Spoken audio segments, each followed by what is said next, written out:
Hello! Hello, everybody.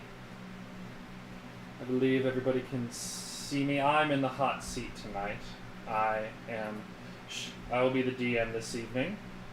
Jade, unfortunately, is a little under the weather. That's why we had to cancel our stream last night, and we felt like we still needed to have something for you guys, and so we decided we were going to do an impromptu one-shot the following day, on our unusual schedule. And a little replacement is lovely Chloe for the time being. We're just going to do a fun little one-shot. And since most of us are DMs here, I thought I'd give Baylor a break. And it's my turn. And I remember I left a fan on, so I'm going to go turn that off right now. Lovely humming that you're probably all hearing.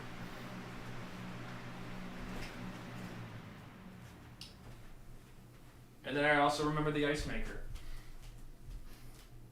Fun stuff. Professionalism. It's one shot, doesn't matter. Woo! It doesn't matter. But it does. Yeah, you're right, it does, because it's just more editing I have to do. Standards. Ooh. Gotta knock around everything. Okay. Alright. Hello, lovelies. Hello, everybody. Hello. Alright. So, it's a fun little one-shot. We have two very lovely characters that we're going to introduce in just a minute, and I will promptly get started. Okay. Okay. Alright. Fate to black. Setting the scene. Establishing shot. Establishing shot. The establishing shot, I would say, is of a chapel, a cathedral, more or less. This church is called the Church of Index. It is actually a record holder of churches. This is a school that harbors a lot of religious people that hold categorizing and holding stories, important documents, everything like that. Not just religious texts in any form, but it might as well be a college in its own sense because of how everything goes about with the comings and goings. They're very integrated into the world in how they exchange information as well with the community and everything like that, very open. You two individuals currently attend the cathedral. You may introduce your character, Baylor. I am playing a character named Roliab Hassan Rasaka.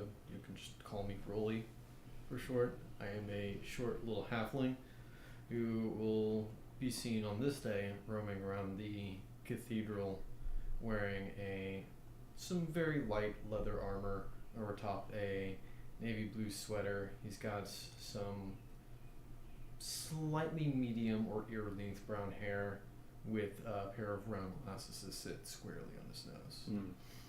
Okay. All right. And then on the other side?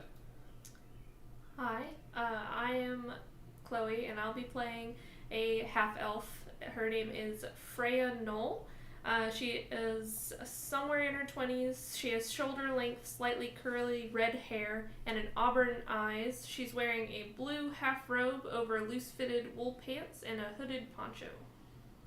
All right. And before we continue, I just want to double check and make sure that the cameras are doing all right. You are looking a little faded there, Baylor, it looks like. That's because I'm pale. Well, that blurry and pale are very different things. Does it look it looks a little blurry, that's all. That is... Yeah, it's fine. You sure? Is it auto-adjusting? Yes. Yes. Okay. Cool. All right. That's fine. I'll just sit back here. Okay. Just get comfortable then. Sorry about that. Okay, as we continue, so still with the establishing shot, we are actually not cutting to your lives in the church.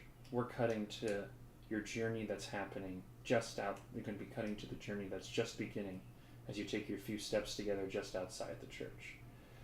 There actually has recently been a death in the church. One of the main scribes and priests, John Exand. John Exand was one of the high noble priests. He was part of the council, and his untimely death, which appeared to be of some strange illness, has caused there to be a lot of uproar when it comes to how the goings-on of the daily lives of the Church of Index. The reason for this is because many of the original church practitioners are actually away at the moment. They are actually going to different towns and everything like that, so the amount of people that is normally all the heads up or the higher ups are practically non-existent at the moment, and they're practically dispersed all the over. The acolytes and the other people that go to the church are now being summoned to essentially help out with the ceremonial duties that must go about when dealing with a high ranking member's death. And so what the church has asked you two to do, basically out of borderline sheer desperation and just almost knocking them off the tally mark, is you are going to go receive one of the few proper ceremonial papers. Some of the proper ceremonial papers that are needed for it is a very particular religious ceremony, especially when it comes to a high-ranking member's death, and those papers are actually usually kept on hand, but sometimes what happens is that these papers that are used in the ceremony are given to other ranking officials or previous higher-ups that no longer are with the church themselves, kind of as if like a fail-safe, or as almost as just as simply they took it with them by accident kind of incident. And so what you are doing is you have been sent out to retrieve from one of the prior heads of the church his papers. He is known. You are given nothing but a name, and you might know a little bit about him. He is actually a very important figure that was the headmaster essentially almost 2 generations ago under Cecil Heron. Cecil Heron is who you are going to be looking together. You two have been put together simply by chance, whether that be because you are willing to help or it is necessarily your job to categorize information and retrieve. You are sent out to go to the mountains to look for the Cecil Heron, which is where he resides. You have seen each other around the church. You don't really speak much because one is, well, a custodian, the other one's a scribe, practically. So you didn't feel like there was any real need to essentially congregate very much. It's a lot of people come in and out, maybe simple passing and hello, but it was just one of those things where you just kind of turn and like, oh, it's you. It's just you two now. And you just simply are like, well, you got a job to do. And as you start out on the bright summer day, you're heading out with the church bells ringing down the road towards the mountains. You're free to talk to each other however you see fit, and you just got way out of focus there for a second. You did. You went way out of focus. Holy crap. Yeah, I want to make sure that's... Let me see if I can do something about that. Can you guide me through how to turn off autofocus? Click the camera, that's mine. Mm-hmm. Click the gear at the very bottom. Right here? We're doing an OBS tutorial right now. This one? That's scene transitions. Yeah, it's scene transitions. The one at the bottom of the category for cameras. Oh, you're Jade. Yeah. I'm Jade right now. And so I gotta find you here.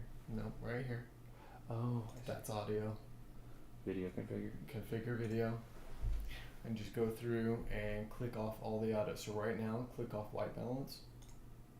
And then click camera control at the very top. Just click put them all those two. off. Yeah. And low light compensation. Oh, I see. Hit apply. Now hit OK. Exit out of the video. Hit or OK, either one. And do not click the camera. Just don't click it. Yeah. Okay. Because the minute you click it, it's gonna turn it all back on. Fun. Okay. I think we're good now. You look a lot better. Sorry about that. All right. Tutorials. Yes. Sorry about that. But please, Yes. you guys have find- little time to yes, talk. find a stranger on the middle of the street. This is how you use this manual. Good to know. He's like, oh, thanks. Mm-hmm. What was he talking about? But, sorry about that. But you're welcome to talk if you wish to kind of, if you don't feel like there's any words that you would share between you two, that's perfectly fine. But this is definitely one of those moments where you're just kind of given some supplies and said it's about a few days trip and just said, go get it. Not really much else to prep for besides just whatever might lie ahead. It was Freya, right? Yes, hello. Your name's pretty long. Could you remind me how to pronounce it? Just call me Rolly. Rolly? Yeah, it's fine. Nice to talk to you. Seen you around, but you know. I'm just glad I remembered your name. I'm much more visual, facial person, so syllables That's are okay. hard to remember. Nobody really talks to the janitor, you know.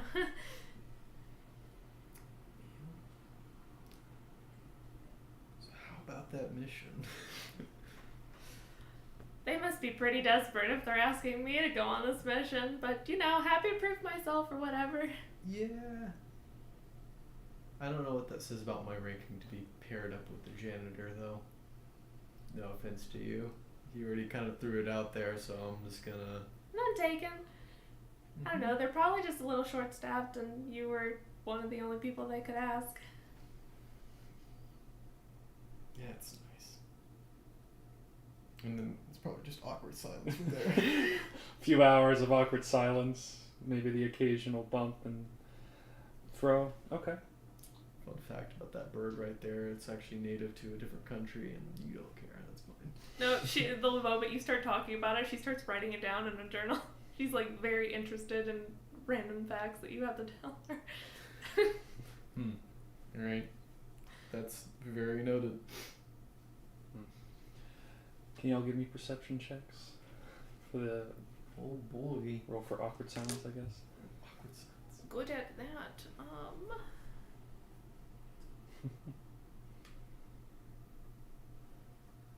Actually, okay. It's a non-natural 20. Nice. Okay. A 25. 25. All right. Good roll starting out. So, as you kind of walk along the path, the church, you guys, basically the cathedral itself sits atop, just on the outskirts of the town that you come from, and most people visit.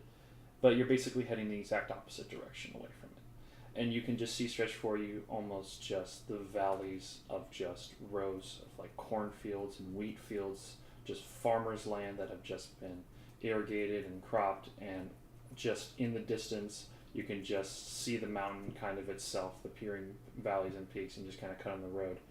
And also as you start walking and as you start approaching, you do notice that there is a small like little caravan that up on the road, like you can just kind of see it. You see you can see that it's just sitting on the side of the road, almost slumped over to the side. Like one of the, like almost two of the wheels. And that's one thing, if it's like one wheel, it's just kind of slouching, like two wheels, and it's off to the side.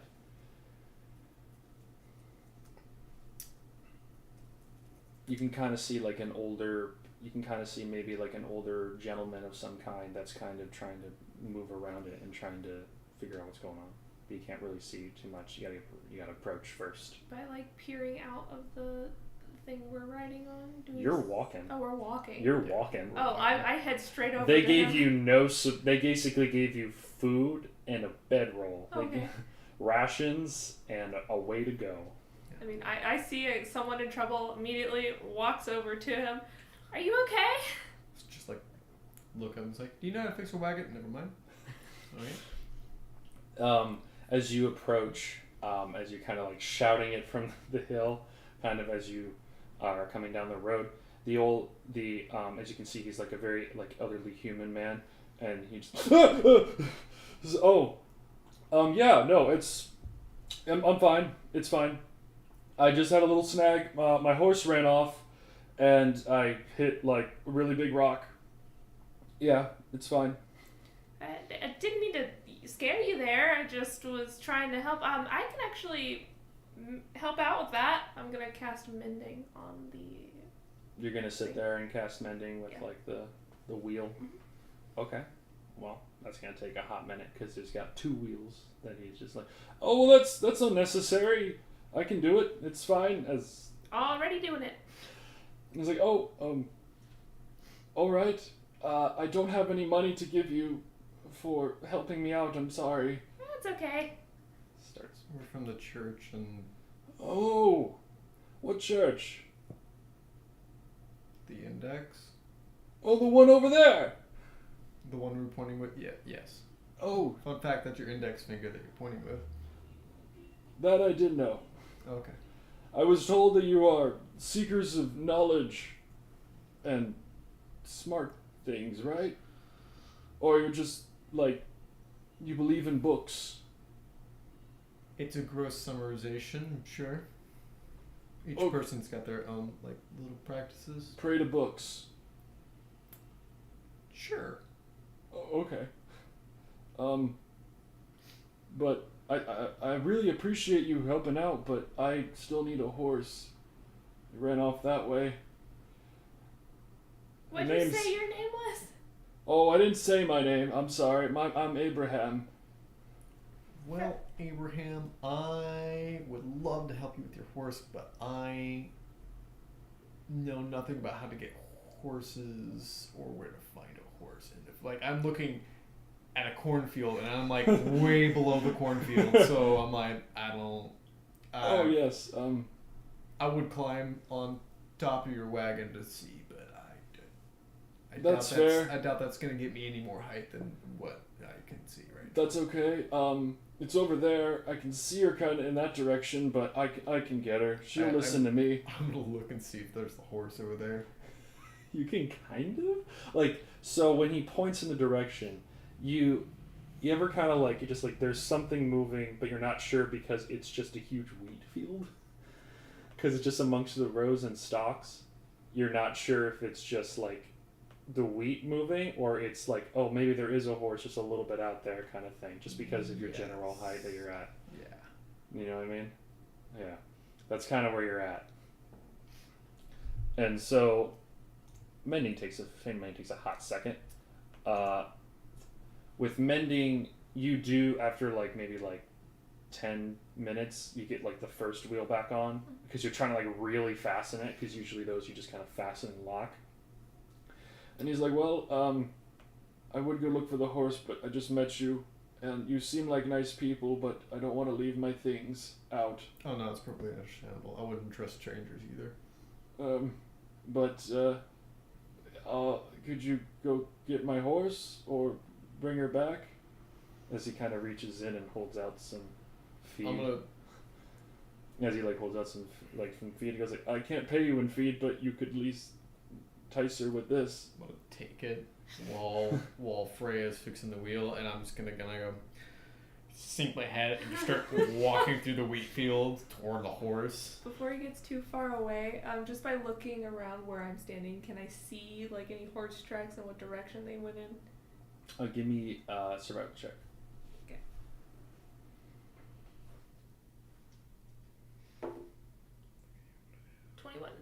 21? With the 21, yeah, you can see that the horse, like there was like a bunch of like scrambling of hooves that kind of happened and like in one spot, like sort of in front of it, and then you see that it just kind of like scampered off like straight into the direction. Is he going in that direction? Yeah, he is. Okay. Yeah. The farmer was pointing it out to him. Okay. Abraham was pointing it basically out to him. Kind of thing. I'm going to approach the horse. Not from behind. I know not to do that. Well, good man. So you're actually, as you walk, it's a good distance away. As you kind of like walk through the field, you eventually do get to the horse, who's just kind of just standing there, and it's just. I have some feed for you.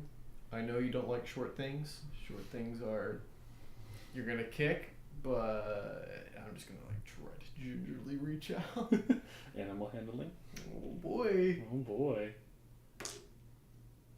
Oh boy, my favorite.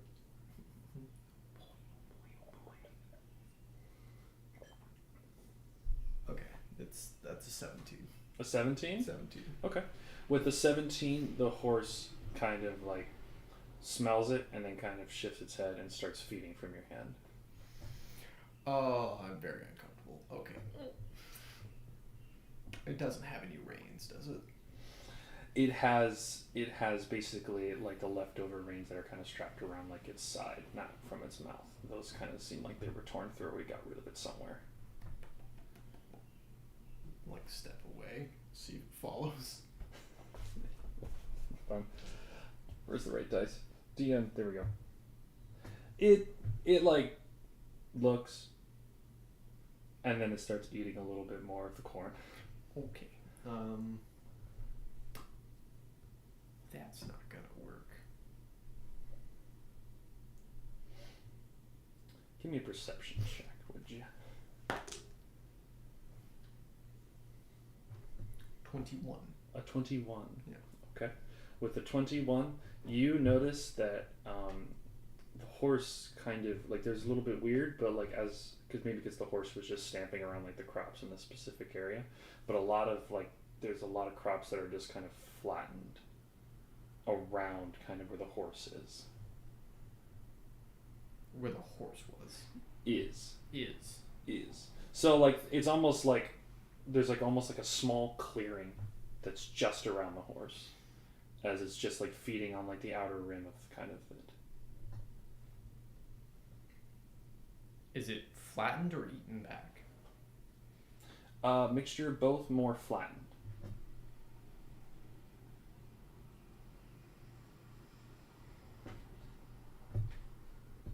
Horses don't sleep on the ground.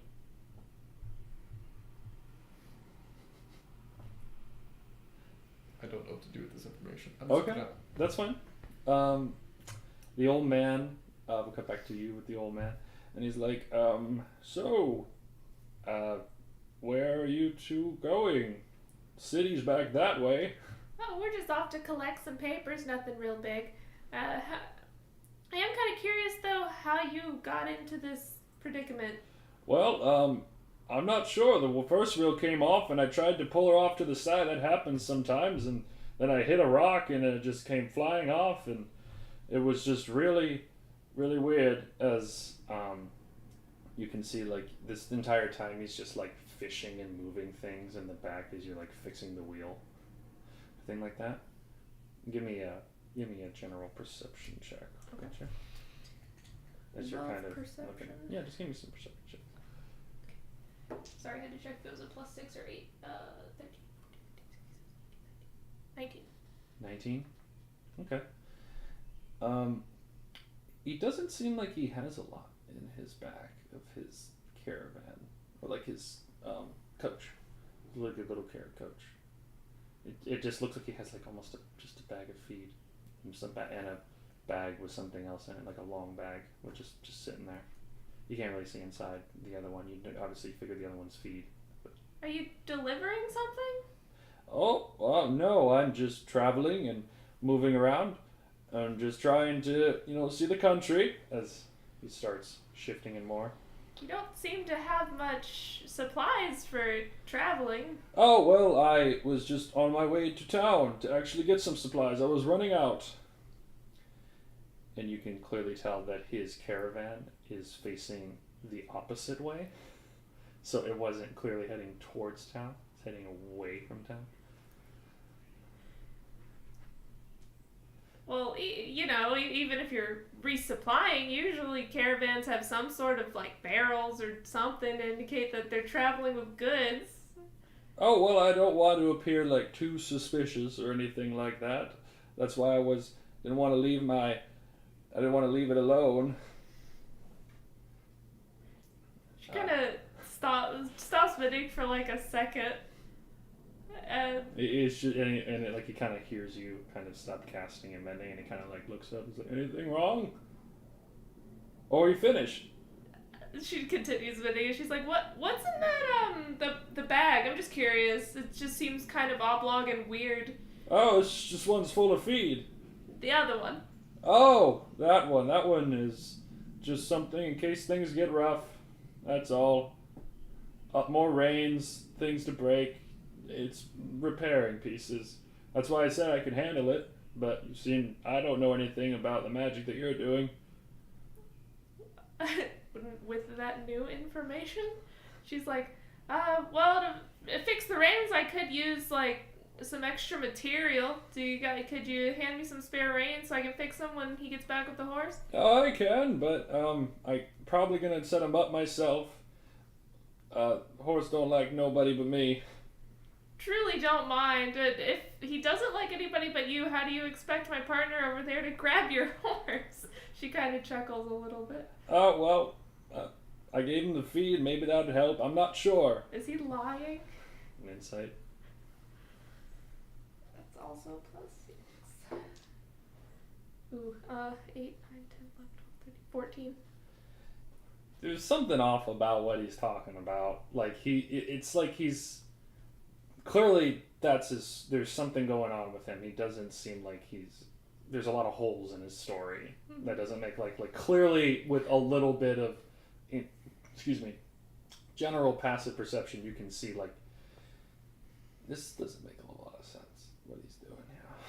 And it's like, why is he doing this when he has this? Why is he having that when he has this? It doesn't seem right. Something's off. Can I do an Arcana check to see if there's any kind of magic around? Sure.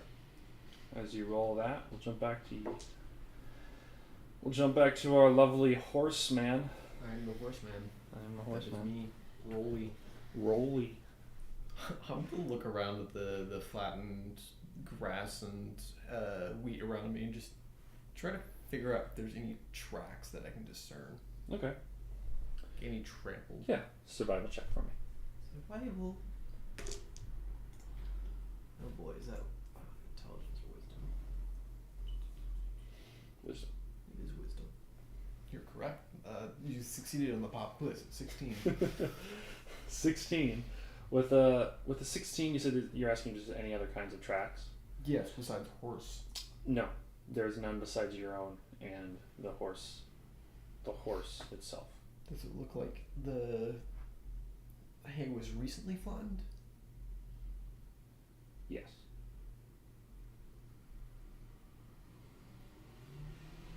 Interesting. Yeah.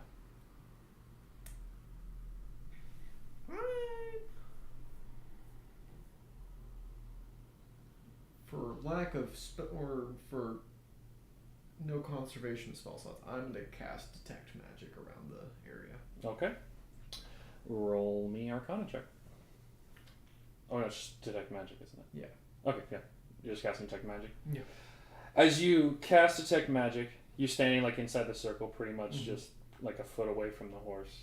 And as you kind of like look, as you're kind of like looking around, he goes like, and you turn and you realize that there is some sort of magical ring that's just around the outer perimeter of where you are at. There's a magical ring around the perimeter. There's like a magical, some sort of line that's just cutting around the whole rim of the circle you just entered. Huh.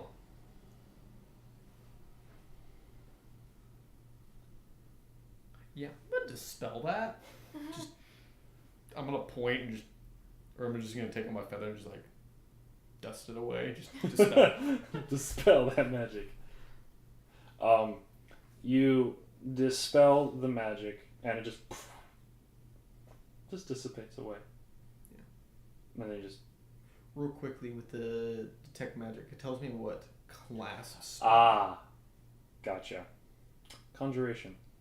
Conjuration. Yes. Yeah, I should dispel that. I'm gonna look to see if the horse is still there. Horse is still there. Mm-hmm. Just munching. Well, I think I did my duty. I'm gonna go back to the wagon. Okay. Back at the wagon real quick. What'd you roll? 12. You notice there's a lot, you can sense some sort of magical presence kind of coming from the bag, the long bag. You can tell it's like there's probably something in there that's a little weird. Can I see from my vantage point? Like you said, he was rummaging around in the back. Can I see? Yeah, he's anything? giving. It looks like he's giving himself work to do, like kind of thing. trying to appear busy. Oh. Like he's, Is he messing with the bag at all? No. Not touching it or anything? He's just kind of fixing what isn't broken. Did I Does that make sense? Like he's just like tightening things, loosening, grabbing. Well. Ooh. I am going to cast Suggestion.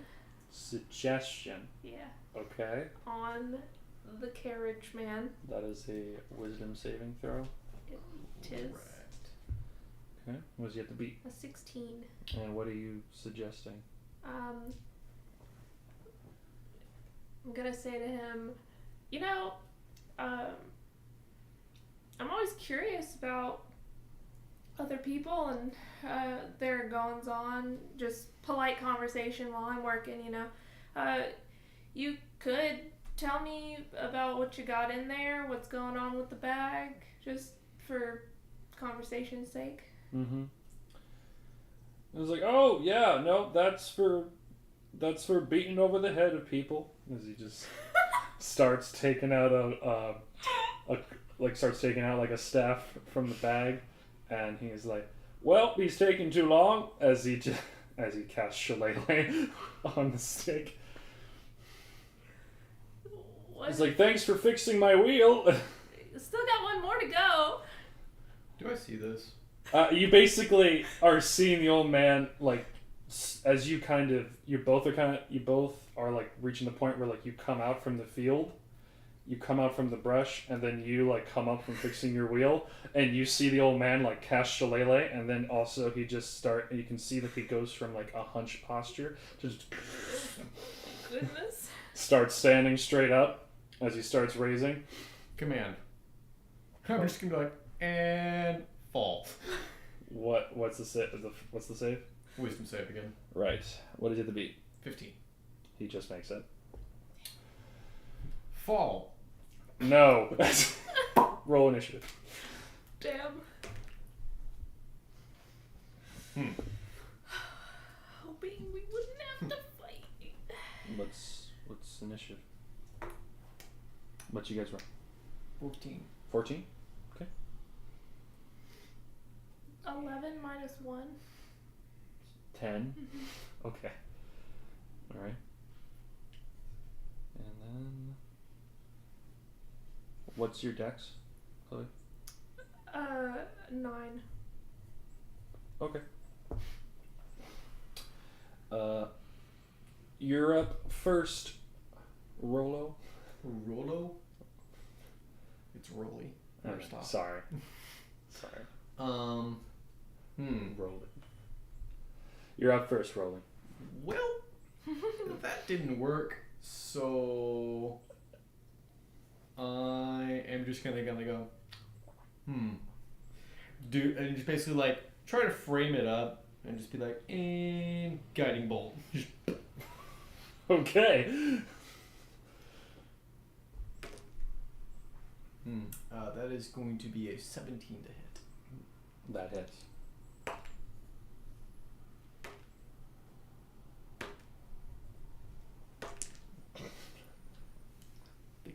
15 damage? 15 damage. Oh, okay. You basically 15 radiant. Just and guiding bolt. Next swing has advantage. Okay. You just see that just shoot out and hit him. And he basically just falls off the carriage onto the ground, and he's down, and he's oh God, as he just starts getting up, starts pulling himself up with the shillelagh stick. You're up. Quick question. Do we know how the person from the church died?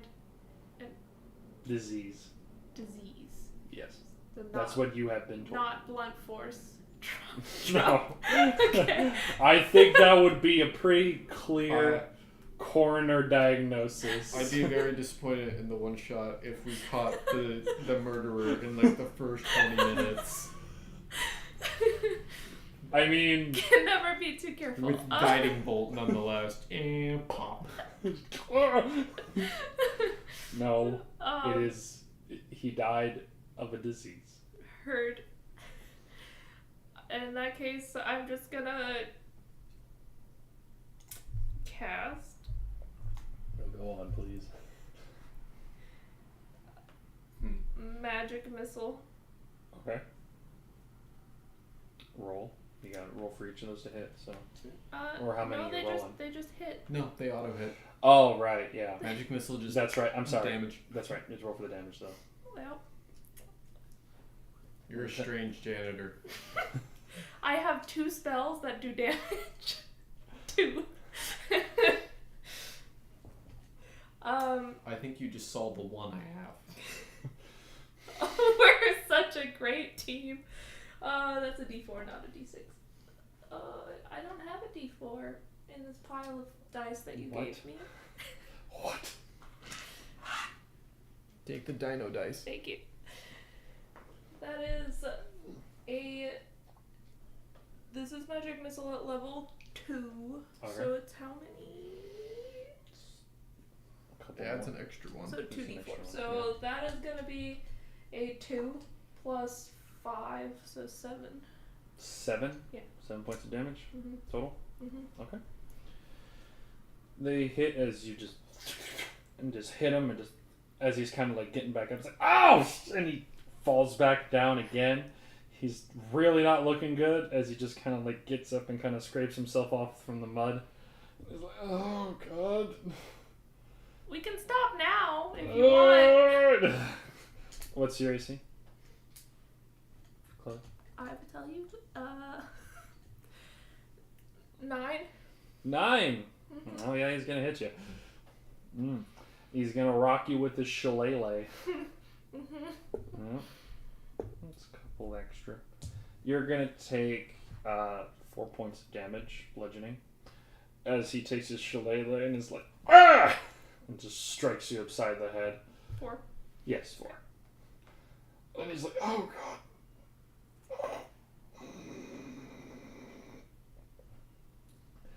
This is really bad. You're up, Rolly. Maybe I didn't get the proper frame. Let me try it this way.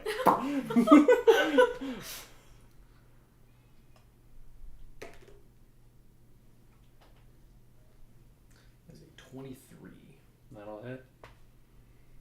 Oh god, I can't see that. It's weird. Okay. So 6. 12. Tail. It's a 15. Nearly max damage. Alright. That's a 21 force damage. Okay. And rotate. Pop. Okay. How does the old man die? Well, first off, it's radiant damage. Oh, yeah, he dies. I was like, You said force. Rotate. Oh, yeah, it's radiant. Sorry. Oh, okay. I just rotate, pop, and he just basically hits him in the back, and just you hear a sickening snap of the neck, and he just collapses. I'm like, huh. Just. Oh. He just lies flat in the mud. Well, that's a first. A first for what? Well, I've never done that before. Murder or? That's not murder. Murder's a harsh word. That's murder. We just murdered. I mean, to be fair, he was also a murderer, so literally right before you came over, I asked him what was in the bag because he was lying about it with magic, and he was like, oh, nothing, just things to beat people over the head with, and then he started attacking us, so I'm pretty sure. That doesn't imply he's a murderer, that implies he's a kidnapper. I'm gonna go over to, like, medicine check the body, like, pulse check. Maybe a medicine check. I ain't proficient at this. Anatomy.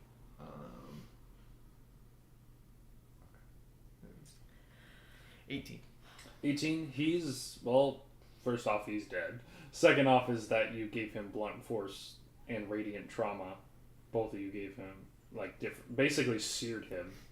He's got a nasty case of sunburn right now. Yeah, and he's just almost kind of sizzling in the afternoon sun as he's just kind of sitting there. At this point, you can kind of hear the faint sound of the horse just coming out from the brush. Oh, now you come up here. Okay. I'm gonna continue fixing the thing. Okay. You see you're starting to fix the carriage again. I'm going to attempt, with my tiny frame and frail arms, to lift the body into the wagon. I'm just gonna be like, I'm assuming we're taking the wagon now. Strength check. Oh god. Okay, that's not bad. Is that 15. 15? You get him up there. Yeah. You kind of he was already like right next to it, so you just kind of give the whole like plop him up, just kind of keep pushing him, keep folding limbs on the top. Yeah. Everything. Eventually, like it takes you like not even a minute, but you get him up there. And he's in there. So, what are we gonna do about this?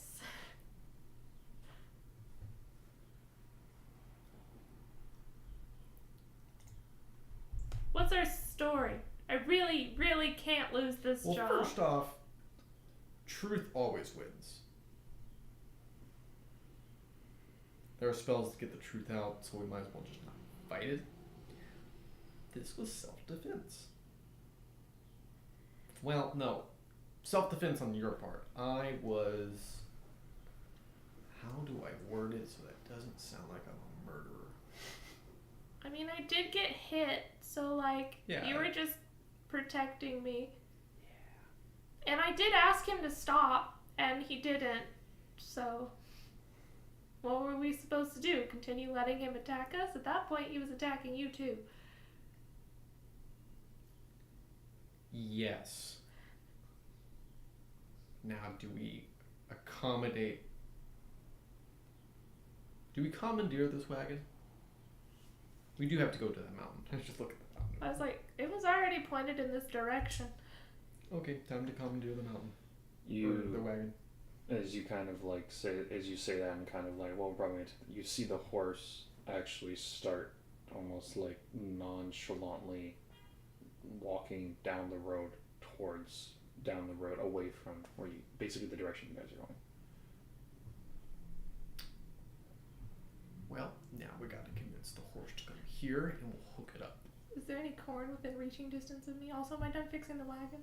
Yes. Okay. And yes. Okay, I just grab some corn and I kind of walk over to, like, I take a wide berth around the horse and come up to the front of him. And I just kind of hold the corn out to his face. Animal handling check.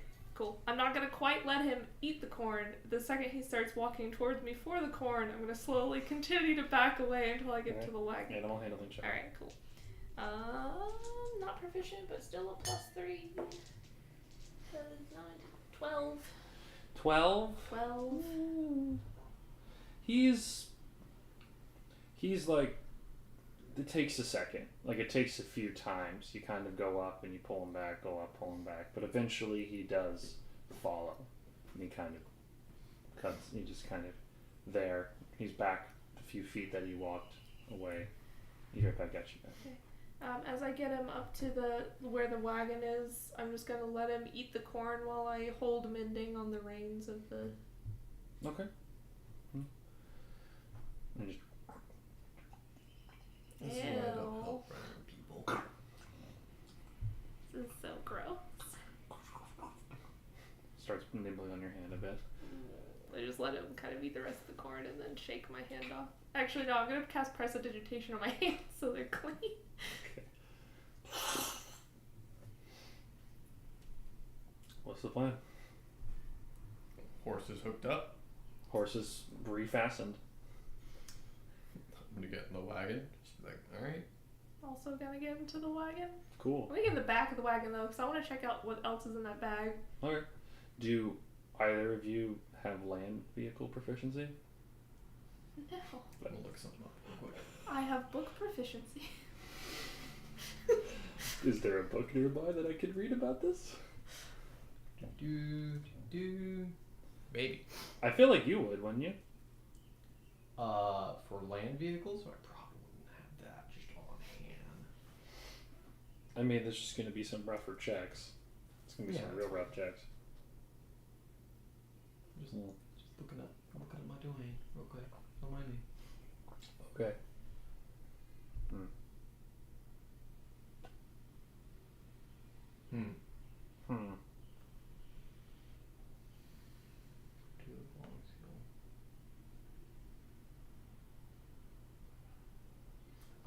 Yes. It's gonna alright, well. I'm gonna sit, don't judge me, take out a piece of paper and just write out a plan. Okay. On how this is gonna work. And I'm gonna use Channel Divinity to gain vehicle knowledge and be like, alright, cool. This makes sense. Doesn't it only last for 10 minutes though? Yes. Okay. Is that why you're writing it down? Yes. Okay. This is my Channel Divinity. Okay. So you just start taking out some paper and you immediately start inscribing about how to actually properly navigate a carriage. Yes. Or stagecoach. Carriage. I know I have proficiency. Okay. Well, give me just a regular land. Give me some land vehicle checks. Land vehicle checks? Yeah, just general navigation, all that stuff. With that, my proficiency, which means that the whopping 13. 13? Alright. You're just like, I got this. Sure. Mm-hmm. And as you search through the back of the cart, Freya, you find there wasn't much else. He had just a bag of feed and the bag, which held the shillelagh. And so you're just in the back with the bag, and the dead guy, the dead old man, and the shillelagh now. Mm-hmm. As you just start writing, in hopes that maybe this will cut down on some time. Nothing of true interest in the bag, so I'm No. just gonna put it back and go to the... Wait. No. Are any of these magical? The objects? I'm gonna... The shillelagh, you think, or the stick that he was carrying? Just that? Nothing else? Nothing that you can find, as far as you know. And the other thing is actual horse feed? Horse feed, a body, an empty bag, and a stick. That is what you have. Empty bag. Yes, because that's what you got. That's where you got the stick out. Got it. Interesting. Yes. Just for science, I'm gonna reach into the bag and see if there's if it's magical. So see if it's a bag of holding or something, and see if I can pull anything else out of it. It's an empty bag. Okay. It's just a bag. Well. Is there any history of the mountain we're going toward that I should be aware of before we go? Give me a history check. And here's where I shine. 27. 27. Wow. Okay. So the mountain itself, known as Mount Sigat. Mount Sigat. Yes. You got a problem with that? Okay. Mount Sigat is a mountain that is kind of known as a general passage between a lot of different lands. It's either that or by sea.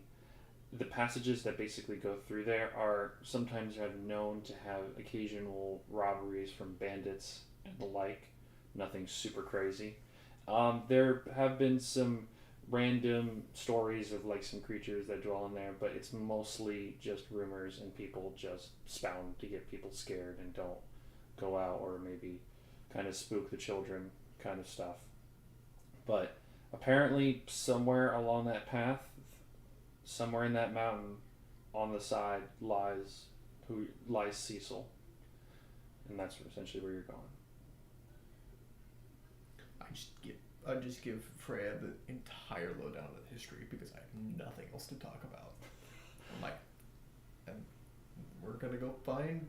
Well, this is barely where Cecil lies, so there's that. And we know what Cecil is. Do we know it? Yeah, Cecil. Oh, like a race he is?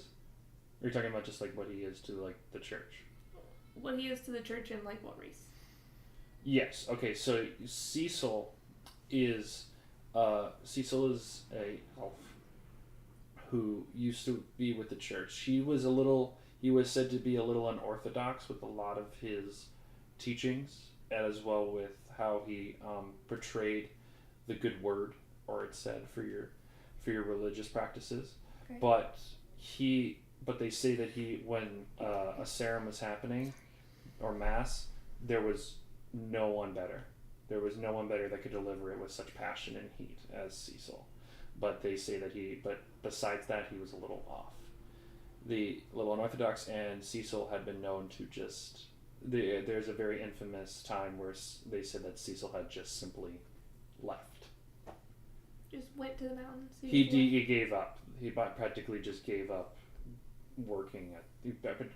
They say he never gave up faith, but he just gave up the practice. Oh. He never visits. He never comes down from the mountain. He's just always kind of just out of reach, but always... They know for a fact that he's in the mountain somewhere. Yes. But not where specifically. They said it's easy to find him. If you want, it's one of those things where it's just like, go. There's nowhere you can't find him kind of thing. Okay. With that, I'm going to sit in front with him, and I'm going to cast my familiar spell. Okay. Which is called something specifically. It's something. Find familiar. Yeah, there it is. So I was looking at it because it has like a list of things that I can. Yeah. So I'm gonna summon a. Is it nighttime or daytime? Day. I'm gonna summon a hawk. Okay. And I'm going to ask it to fly into the air and look for our person of choice, Cecil. And okay. I'm going to use an ability that I get along with the familiar.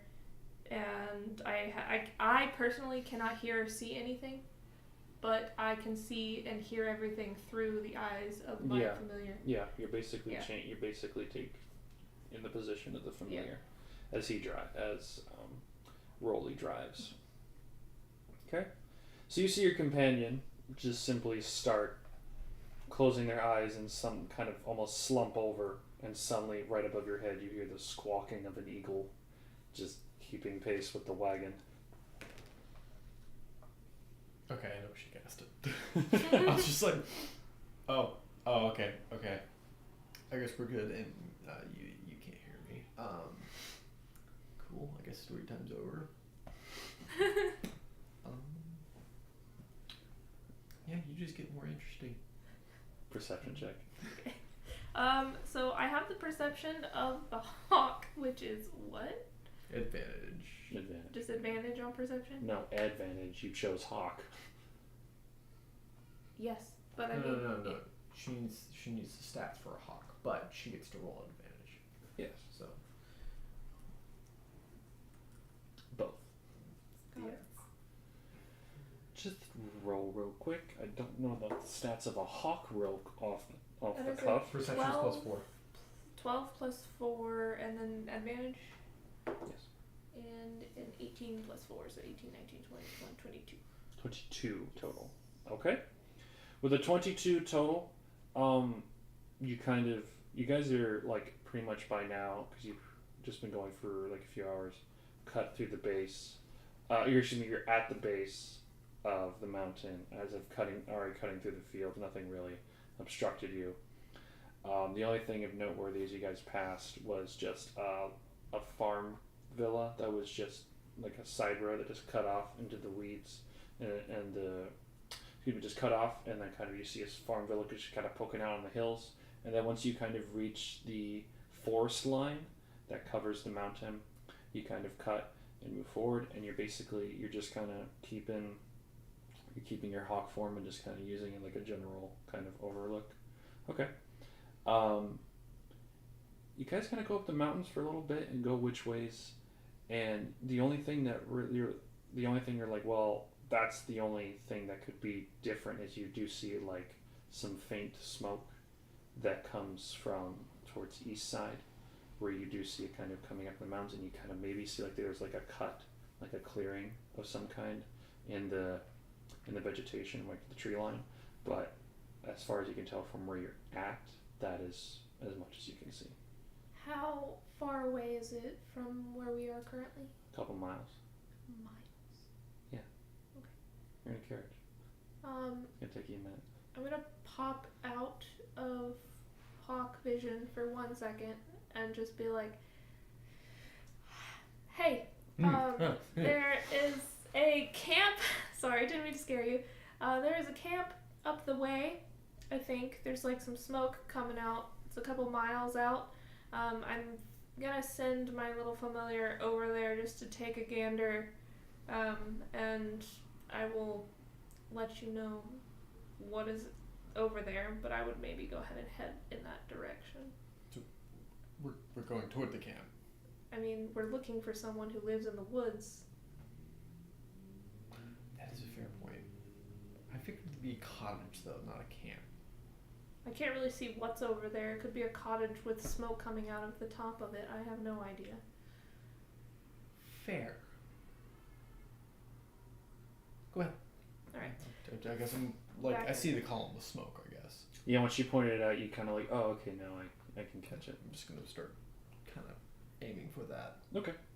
I'm gonna send my hawk ahead of the caravan. I want to see what's over there, and the moment that I see what's over there, I'm gonna jump back out of hawk form and communicate back to. Yeah, you coast over and kind of cutting ahead, and you do see that there is like a small one-story kind of little cottage that's just kind of sitting there in the middle of like a clearing. Like you can see, like you kind of notice the road that's kind of cut out through the mountains, and then there's like a small indentation you can kind of see where someone might walk to go to that place. Do I see anyone over there? If they are, they're inside. I'm gonna have my hawk thing land like over by a window or something, just Okay. to peer in and see if I can notice. All right. You land and you notice that it's almost like one of those. The cottage is almost very Asian inspired, so there's not the almost everything's like either like a window or a door. It's like a sliding platform kind of thing. The sliding dividers are all closed at the moment. There's nothing really noteworthy happening. Can they peck on the door? You want to peck on the door? Well, not the door, but the window. Shutters, whatever. The Yeah. paper doors. Yeah, you peck on it. You don't get anything. You actually poke a hole through one of the paper slits. Awesome. Just beak, rip a hole. Is there anything over there? Inside? Yeah. You see a man. You can't really see, like, you see like a figure just sitting there, like with his back towards you. Is he dead? No, he's like sitting crisscrossed. Does it look like our guy? Can't tell Why? because you can't see his face. His back's to you. Is there a window on the other side of him? No, it's just sliding. Is what I'm saying. Like this place doesn't have any windows. Is basically what I'm saying. All right. I'm just gonna come out of hawk form and report to you every single thing that I just saw.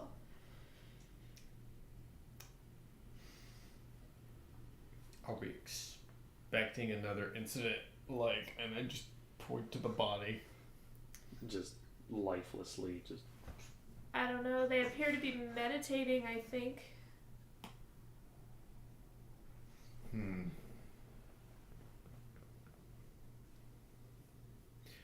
running out of like the ability.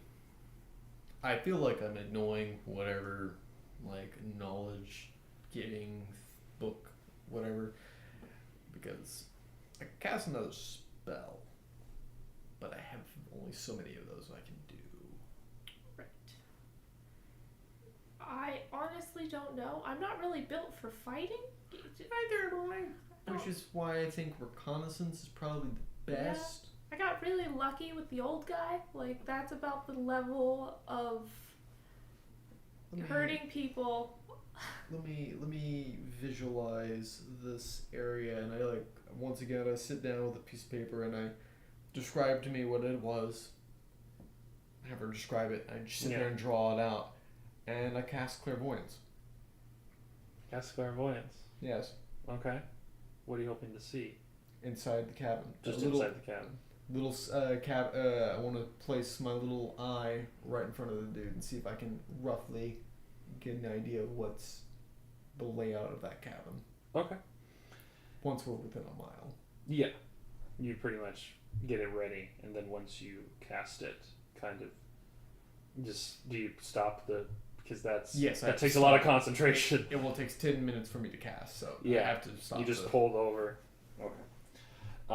Pull over and you start class clairvoyance. Yes, you cast clairvoyance and you said you shine it hoping to shine it right in front of the. Yeah, I'm wanting to put it right in the middle of the room and be able to look around the room. Okay. As you cast clairvoyance and you're you see the visage of the inside of this shack, you see that there is a figure, a man, sitting there, cross-legged. His hair is down, in front of his face. He looks like he may be either sleeping or really deep in meditation, not quite sure. He's wearing very kind of raggedy kind of clothes, but they look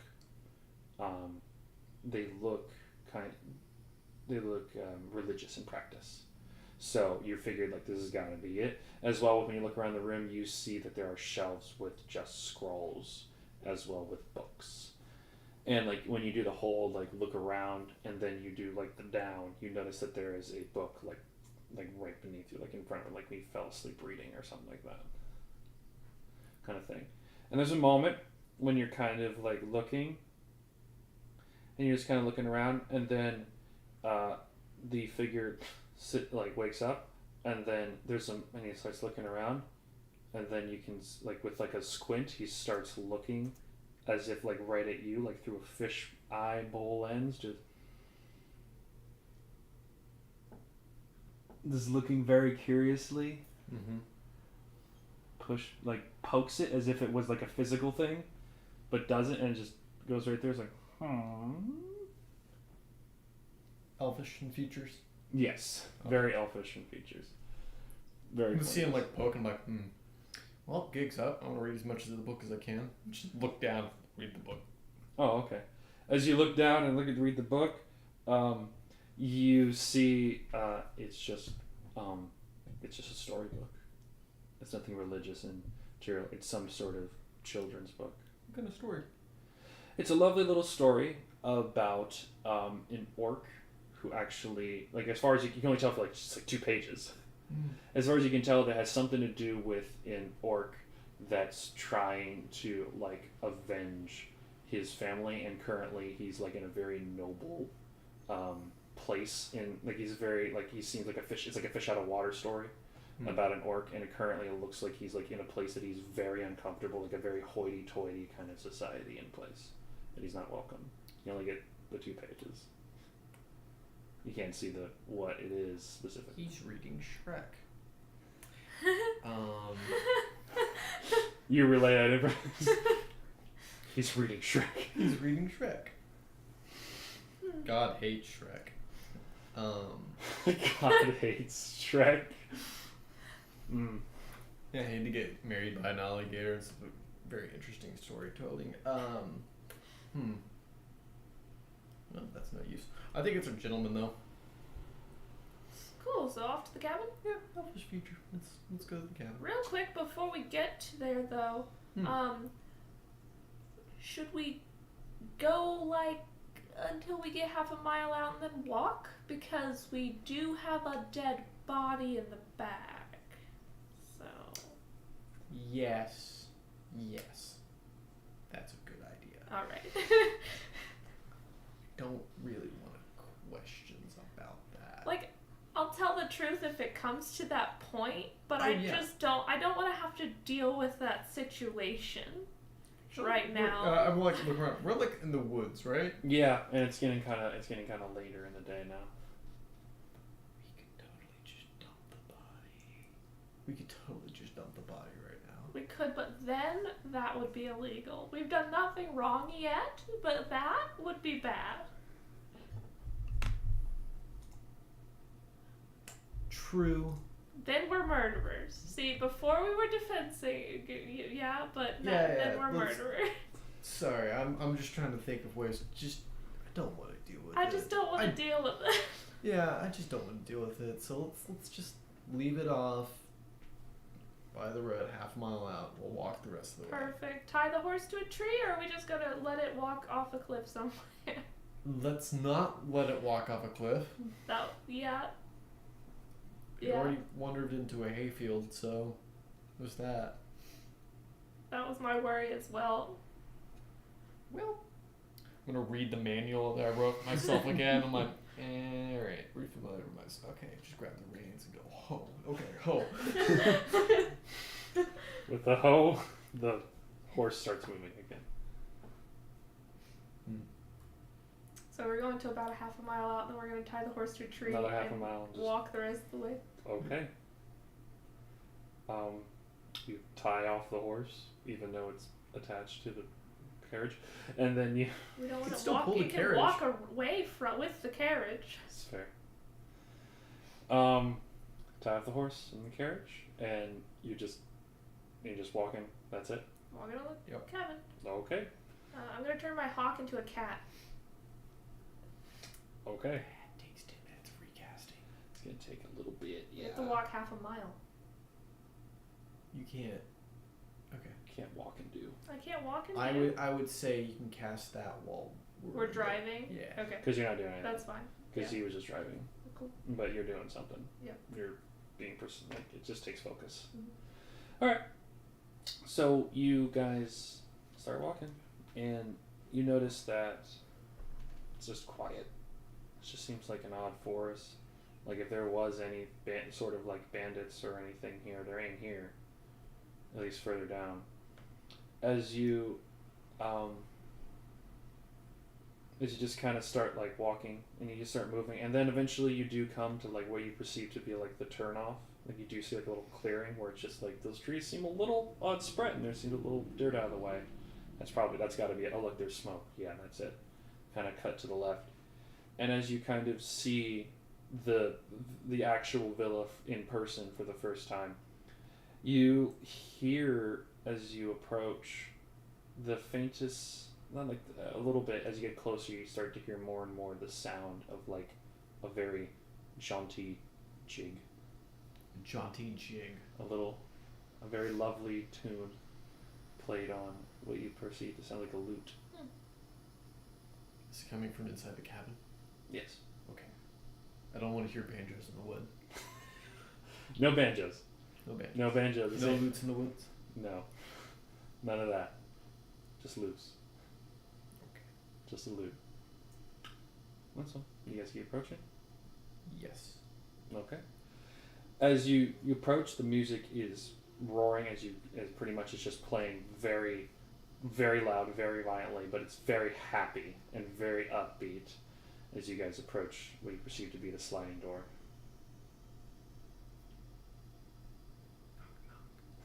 Knock, knock. You hear no response. You assume it's probably being drowned out by the music. These are paper, so you just put your fist. I thought it was a wooden door. It's the paper sliding doors. It's very Asian inspired, like Eastern. The Asian doors still have wooden. They're very small pillars. slits. I'm just jokingly saying you Okay. knock and you punch a little hole through. Let's Same cause as more property damage. Mending. It's fine. I'm gonna walk through the wall. just start walking. Already killed the dude. What's some vandalism today? Did I do that? Did I do that? You're just knocking. You knock, and then there's a moment, and then the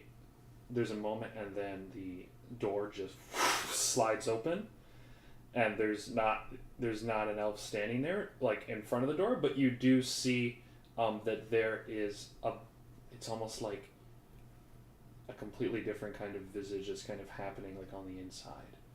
On the inside, you see a very long stretch gala hallway where you see tons and tons of different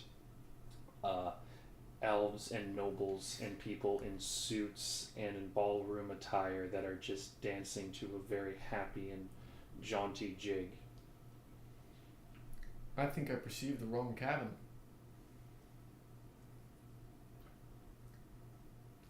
This isn't the same cabin that we were. The hawk was. What at you before? saw with the hawk is different than what you're seeing currently with your eyes, and the door that is sliding between the two is clearly like this door does not match the door that just opened to that place. This room is so much bigger than what it is on the outside. Looking on the outside, My character kind of just takes a step back, looks at the house. I need both of you to make a wisdom saving throw. Oh boy. Pretty good at that. 17 plus something. Okay, where's wisdom? Oh, saving throw. That's okay. 25. 25. 23. Okay. That's good. We're very wise. You're very wise. Wise beyond your years. Yeah, you're just watching kind of this scene happen where it's just like a gala event.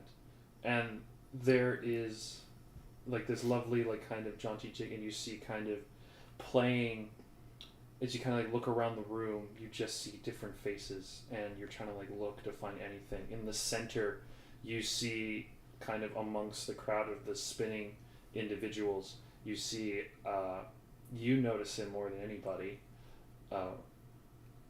Rolly is an orc that's wearing like a military garb that's very awkwardly dancing. Like he's not dancing in step, but he seems like he's having a good time. Hi. Oh, he's person in at the room. door? There's no one at the door. I thought you said someone opened the door. I said no one opened the door. Oh, you opened the door. So, The door opened by itself. Oh. the door opened by itself. You see no Knocked person it. that opened the door is what I said. So, this storybook Shrek.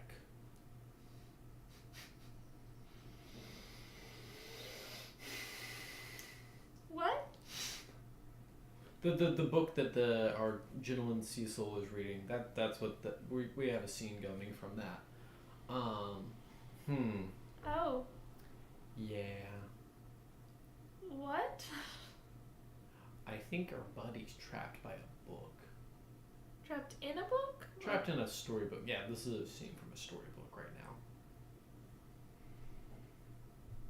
Question for the DM. Hmm. I understand why he's seeing storybook, but why am I seeing storybook? I didn't read it.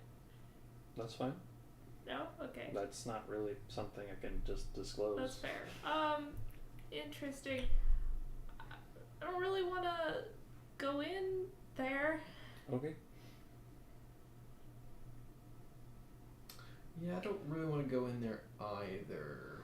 You do see as like you do You see know some patrons, excuse me, them do kind of like, they're not like appalled or like displaying it, but they do notice you as if like you're just guests at the party kind of thing. Mm. Like you're not uneventful in the situation.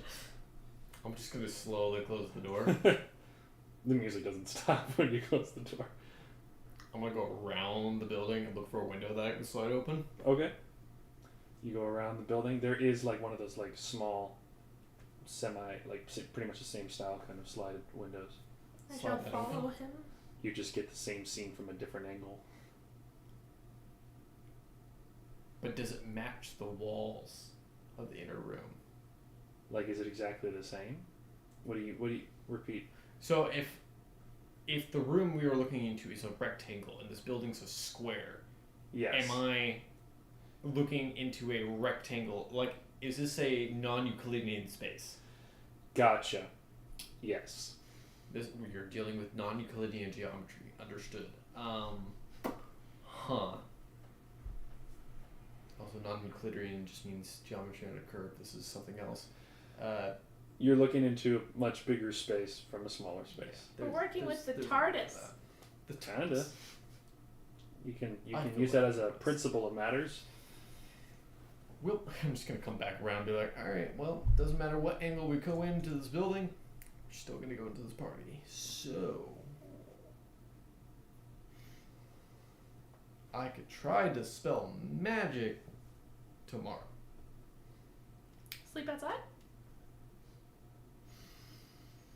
Because what if... Are we on a time frame? It would be. It's one of those things where it's the sooner the possible. The sooner the better. They understand that not getting all the papers and everything is going to take a bit.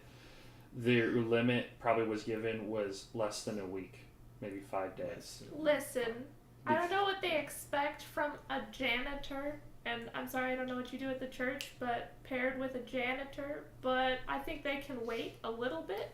Yeah, they can wait a little bit. I am gonna test my knowledge here, though. What, in your opinion, is the best plan to go about this? Not entering a world we might get trapped in forever. Okay. Seeing as how that you're saying that is a fictional book we'd be walking into.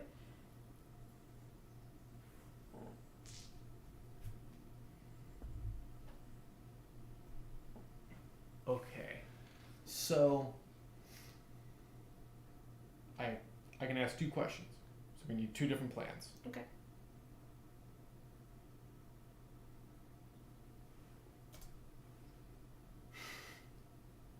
So if we were to go in there right now, Mm-hmm. and what specifically are we going to be looking for if we go in there? With the knowledge that we know. We don't know very much, so I have no idea, other than maybe Cecil? If we go in there and try looking for Cecil, will we find him easily? Probably not. Also, worst case scenario, he's not in there and we never find our way out.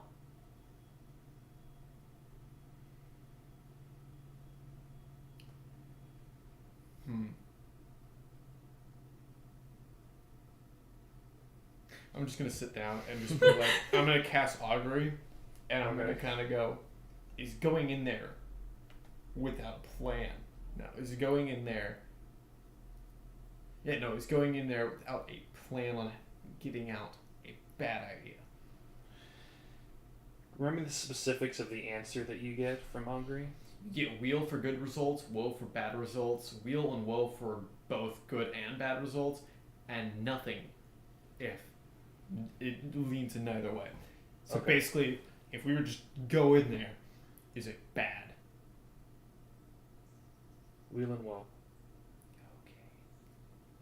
So we have a 50-50 on that.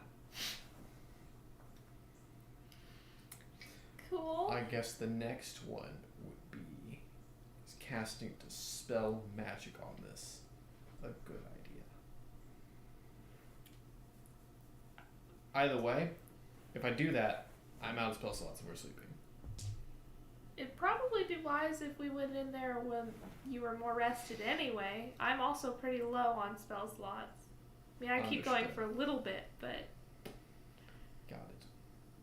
As you proceed to, you guys have been outside now for maybe 10 minutes. Mm-hmm. Because it's just, you're just talking, trying to figure out what the hell to do. The loot, the loot kind of abruptly cuts out. It's not, and you start to hear the shout of people getting scared, and you start to hear this sound of men yelling and women screaming and people, it sounds like something's happening on the inside, that scene is changing.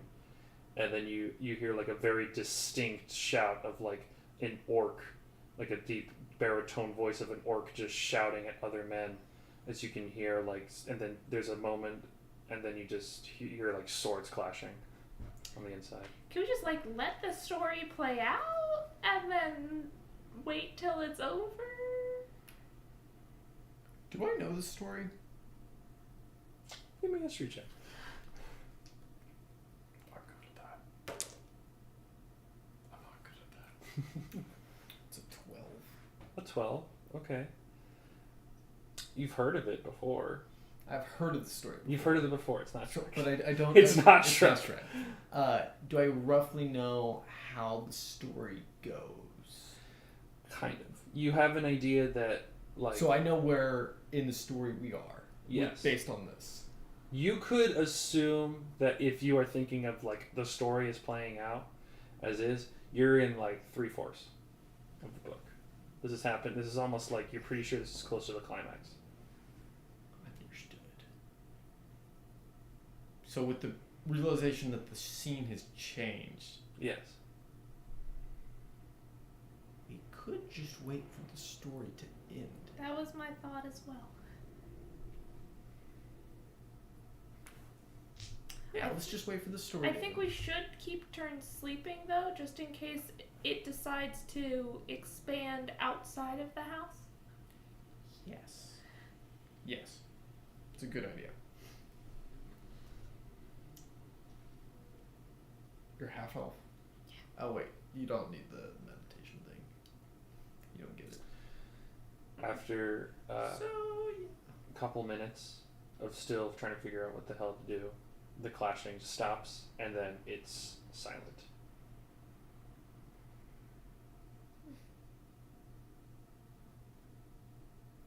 I think it's time to open the thing. I just slowly slide it open. You just slide open the window. Yeah, just peek in. You peek in. As soon as you kind of, you're immediately met with a face that's staring right at you with like very wide-eyed and curious eyes. As soon as you open the window, very One Punch Man. Just you didn't like the story. Concerns on what the story would do to us if we entered. Dance as you just. But the story's ended. Which means we can talk. And there's no distractions. Can I just open the veil again as the man standing The there? small because he's going through the window. Yeah. He's using a little window. No, Using yeah, the same the window. small window. Oh, okay. You should try to pull it. It's a little locked now. Hi. You knocked and opened it? Did Yes, you cast literal knock? the spell knock. Okay, you say you cast knock. Yeah. Okay. Cast knock? And You get more peculiar to the point. Okay. I'm a janitor. I have to be able to unlock and clean and mend things. Noted. So you're a janitor, you say? Yes, at the moment, that is the unfortunate situation which I'm in. I've never had a janitor come here. That's fun, though. As you see, he's kind of standing kind of in the middle of the floor holding the book. Like staring at the both of you kind of through the little slit. Are you Cecil perchance? Yes, the very same as he throws the book, like just wildly on the floor. I mean, we don't really want to be here disturbing you either. Can we just, like, have the papers for the dead guy that just passed away at the church? The dead guy that passed away? Yeah, someone at the church passed away. We're here to do like ceremony. We need ceremony. We need ceremonial papers. Give me ceremonial papers? That's it. Why do you need ceremonial papers? Who died?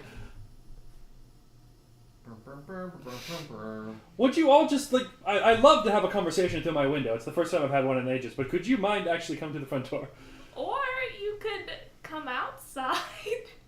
No, I'm fine inside, thank you. We'd rather not get trapped in a storybook There's no storybook. The book's right here. Oh, Right- over there, on the front. right now, but if you start playing music I'm again... just gonna as she's just talking. I'm just gonna go around. And What's open wrong the with door. my lute? As he holds up the lute and starts Very playing very pretty. similar, same tune as you heard from the book. But to answer your question, Jean Exxon passed away. John Exxon passed away. Yes, Exxon. John. Jean. Okay. And you need the papers? Correct. As what we are sent here to do. We're very short-staffed. I don't know what. I guess janitors Yeah, should clean up. That seems. I was about to say you don't seem. I've never had a janitor pay me a visit. The church is a little desperate. I've never had the church so desperate. That seems such an odd thing. Well, all right. Well, it is quite dark out there. I can't have you both just wandering out in the middle of the night. Would you care to come inside and something to eat or drink? Cross over to the over into the abode. And it's like, I am gonna have to pass on any as much as I trust you for being from the church.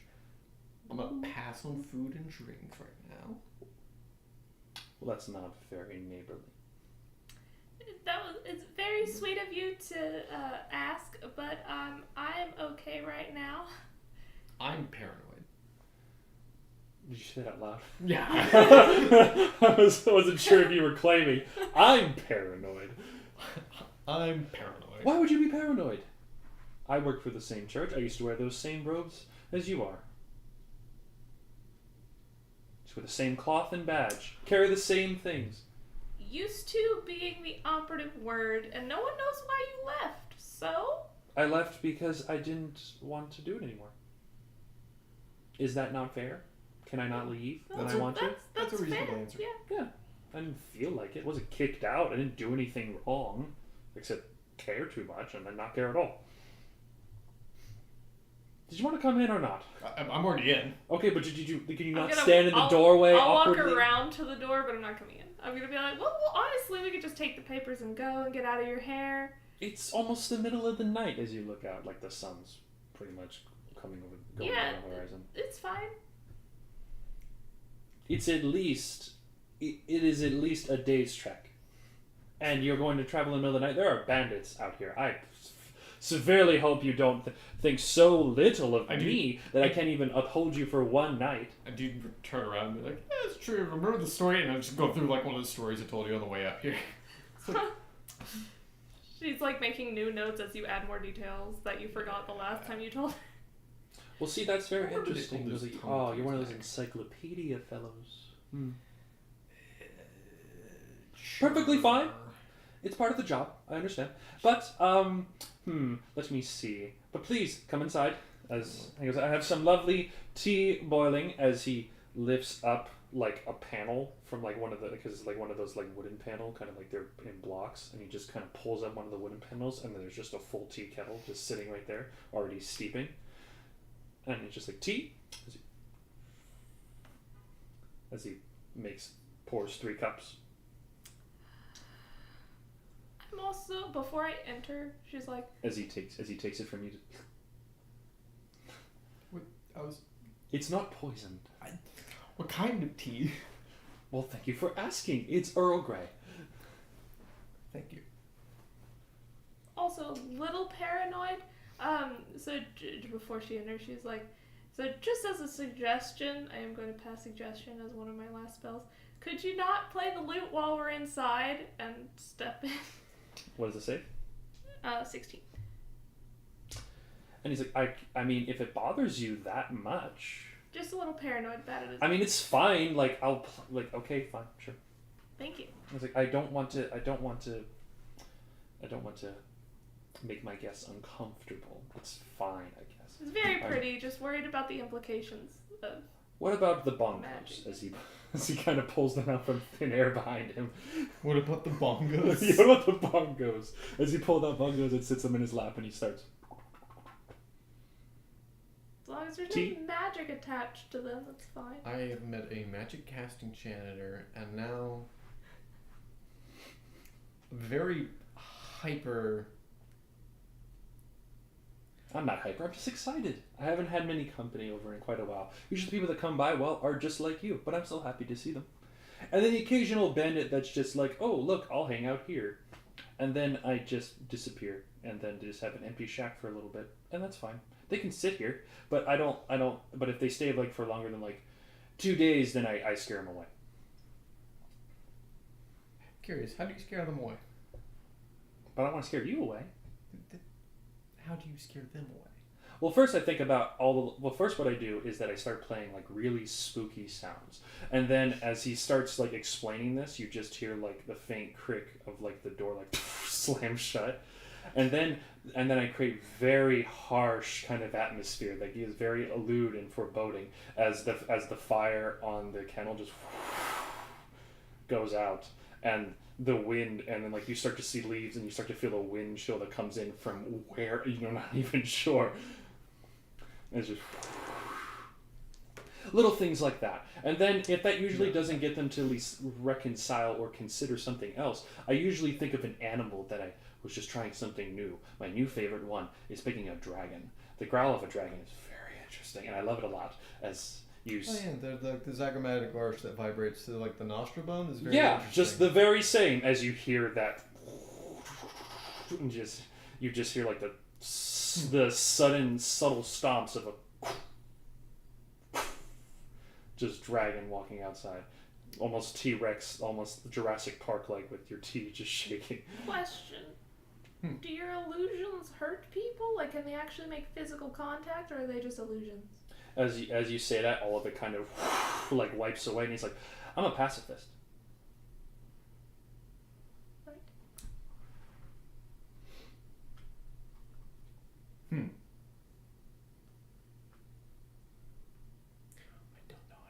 I don't know how to.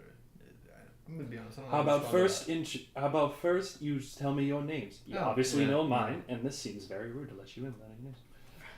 Freya. Freya, what a lovely name.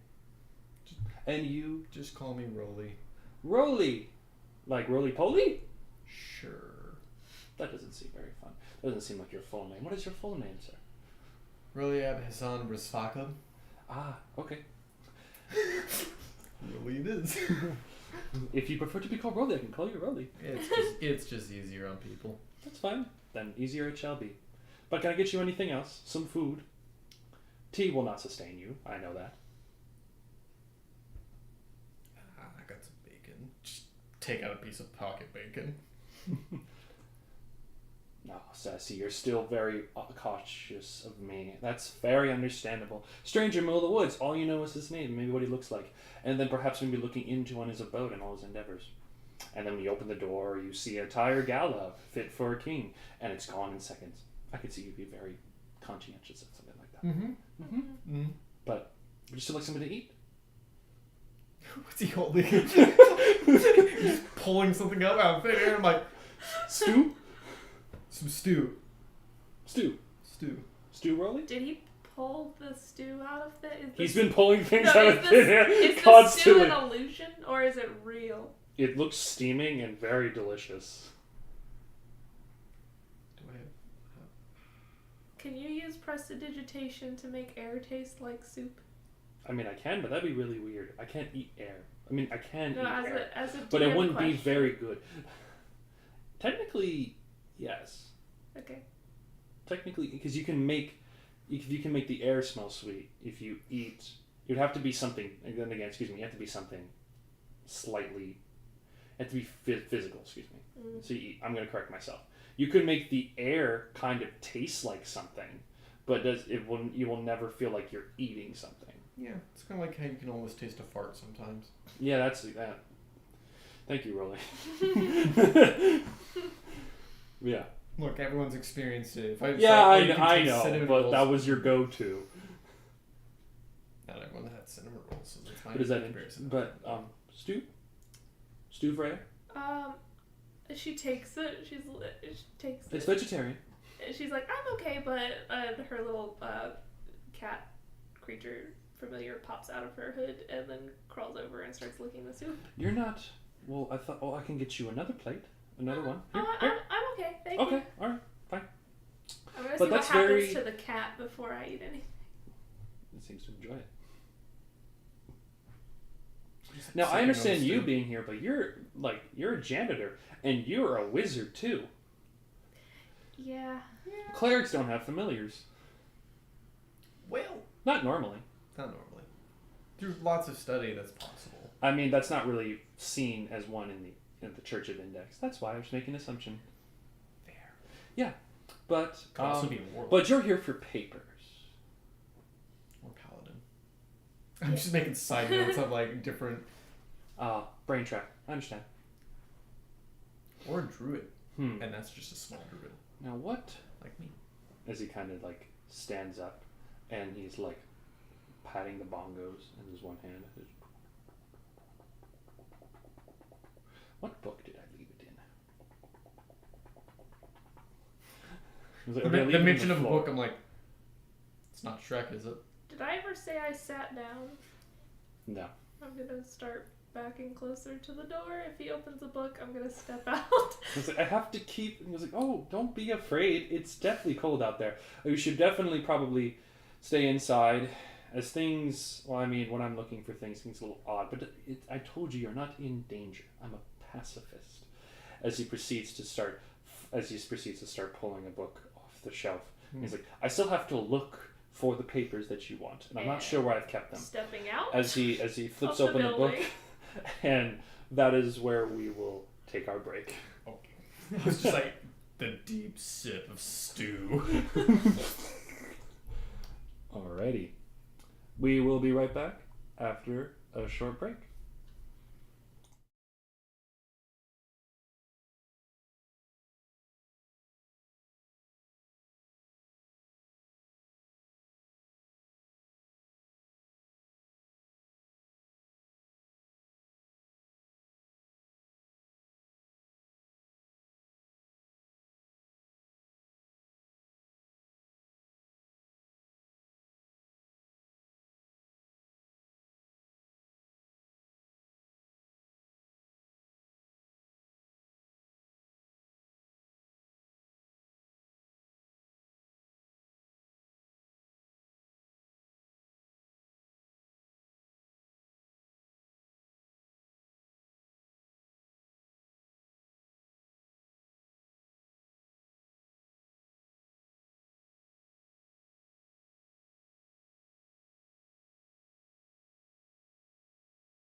And we're back. Hello. For those that are tuning in, signing in, or enjoying some way. Yeah, back from our break. And last we left off, we were currently... Cecil was currently digging through some books to hopefully get the papers that the party had requested for them. Yes. And what he's doing is he's simply taking the books and he's like, he literally is flipping through them. And as he's like flipping through them, you are sitting there and you notice it from the door yourself there, Freya. And as you're just kind of like sitting in the space, it's almost as if like time is moving really fast around you. And you're just seeing like instances of like a full, like a movie happening at 20 times speed. Every time he flips through the book, it's just as it's just happening, as you're just like sitting in the middle of the space, it just rushes by. Oh yeah, I'm just gonna like sitting there sipping on my stew, and then you just like flip through like an entire book in just 1 second. I'm a puke. And it's like, all right. Oh, you actually puke? Oh yeah. And I was like, oh. He sees that. He goes, "Are you all right? You seem a little." Yeah. Nauseous. Was it the soup? No, I'm just gonna. What's wrong? Is it the tea? I'm gonna set the stew and the tea down. Are you okay? Just continue flipping through that. I'm just gonna hold off onto that until you're done. Oh, like it's not actually happening. Well, I mean, it is happening around you. I guess that makes sense. But it's not like I said, shouldn't hurt you. Well, it's not hurt. Yeah, I would just say that's very disorienting. Disorienting. Yeah, very, very like, motion sick. Okay. I understand. Yeah. So like this bothers you as he just splays it out, and you just watch. It was like 5 frames of just. I feel like I'm being just like flashbang damages. It's like as he closes it. It's alarming. But I was ready that time. You were ready that time. I was ready that time. Okay, so you're getting comfortable with it. What about you, Freya? Does this bother you as he throws the book on the floor and then picks up another book, and then it's just as you just see like the quickest thing of like what appears to be like a pirate ship just leaving across, like it just literally moves across the whole floor. I think I just saw a tit. It's cool. I just see a tit. You seem bored. Am I boring you? I'm sorry. I'm being an awful You're host. not. I'm sorry. I'm sorry. No, it's really cool. Like you didn't want the soup, you didn't want the tea. I didn't even ask. What do you want? What can I give you? No, really, it's fine. I'm fine. I just a little paranoid. Do you want to read it? As he holds out the book. No, it's good. It's okay. It was just a weird situation. I do have a question though. Does he disappear when he flips through the book? No one does. No one does. He's No there. one disappears. So he was at the party then. Correct. You didn't worry. We just didn't see him. You didn't see him. Okay. Yeah. He probably was playing the lute. Is his apartment / cottage still there, or does it disappear into the book? Whatever's like the environment of the book. Imagine it like a projection. Okay. So like it makes everything larger than it appears, and it extends out the room like it's like a TARDIS kind of thing where it does seem like it makes everything bigger and everything, but not everything is tangible. Like you're wearing a VR headset and it's in the... Correct. You're still in the space. Yes. Okay. And literally closing the book cuts out the program. I'm just gonna like look around and like, what part of that is the magic? Is it this room, this cottage, you, or the book? Me with book. And he's like, it's really interesting if I do this. And he puts out like 4 books at the same time and just waves his hand, and like there's a gust of wind that just cuts them all at one time, and it's just like watching 5 movies at once. We're just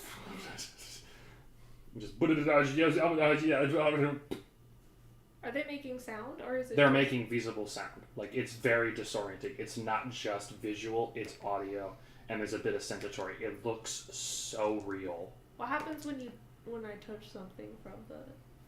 You like try to reach out and touch it? Yeah. There's like a bit of a moment where like you kind of like reaching in and like kind of feeling it as you kind of like close your eyes and kind of feel it, there's a moment where you feel like it's there, but there's always that little knot in the back of your head that says this is just an illusion. And as soon as that goes away, it's gone. Okay? And he's So it's only real if you believe it's real. yes. Okay. But, alright, I digress.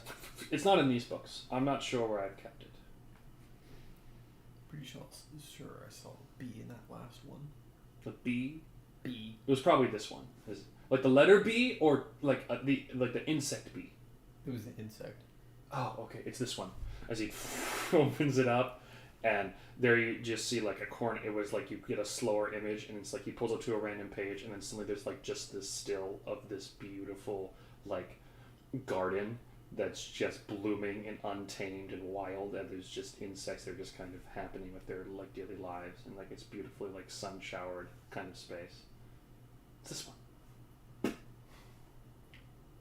Oh wait, hold on. B, as he points to. He points to the B. He points to the B. He's gonna walk back like into the thing and sit down on a couch or something. There's no couch. Or something. He has no furniture. It's just the floor. What is That could be what very is- fun. I'm just gonna turn it like living room. Yes. Sort of. Everywhere is a living room, but not. Oh. It's It just didn't work room, right. and I happen to live in it. So it's a living room. It worked the way I thought it would. What book has a lounge area where it's very peaceful? Peaceful, not party. As he kind of moves over, and he's like, I like this one. As he opens it up, and suddenly there is, as he grabs one off the shelf, as he opens it up, and then suddenly there is like a fire pit, just kind of like a late night kind of fire pit with stone, like a kind of stone indention in the ground that he just kind of sits in the middle of the floor. I'm gonna sit in the middle of the floor with him. It's like, alright, this does work the way I think it does. This is very interesting. He can literally just take you to any place in the encyclopedia he has of these books. How do you get the books? Do you pull them out of thin air like the soup, or do you actually order them or find them or whatever? They're on the shelf. Well, yeah, but you No, had it's to have him. gotten those from somewhere. Yeah, that's the visitors. Usually they buy me books. I like books. It gives me something to do. But it allows me for inspiration and thoughts and things. I just like books a lot, and I like creating things. So these are me studying. I've wrote a couple of these books. Really? Yeah. What happens if you do this with a history book? You get like a little examination of the history and things that are going on. It's a matter of the details of it, because history books can be very boring. Because it's just facts. Like, it's just like the notes itself. So if I opened up like a history book and all I saw was like the deaths of everybody in the battle, there'd just be a bunch of dead guys in here. Can you make your visions tangible or no? They are tangible. You just Or have to fitting. believe that they are. But so that means that you can, hypothetically. Yes. So let's say hypothetically you had a book in a vision that was like an illusion and you made the book real. Could you put something inside of the book from the real world, close the book, and it would stay in the book? No, I'm not taking real things. I write them down. I can't trap you in a book. Can you write a book within a book? I'm more concerned Yes, that I've you tried accidentally that. It's left. really weird. So what happens is that I end up just writing more books, and then it's just book, and then just like papers just fly everywhere. Interesting. Yeah, I'm working on the kinks of that one. I didn't like doing that. I'm more concerned that you've left the papers we need in a book than us getting trapped. Oh no, I'm highly worried about that too, but that's fine. Well, I got to figure out where it is. That's all. I'm just, This paper is magical in any sense. No. No. Damn. just paper. Wait, do I know what the books look like? What the books look like? Or what the papers look like? It's just paper and books. It's just a book. Well, no. I'm but- saving you some. Oh, like what the documents that Yes. you need? No idea. Hmm. You have a name. It's So referred to as the coalescence. Find object wouldn't work then. It's referred to as the coalescence. So locate object wouldn't work then. You have to be familiar with the object. Same thought process, but Are I have you no able to ability make an execute it. illusion of the papers that we need? So that I can see them? Well, that would mean that I would have to remember everything that was written on them.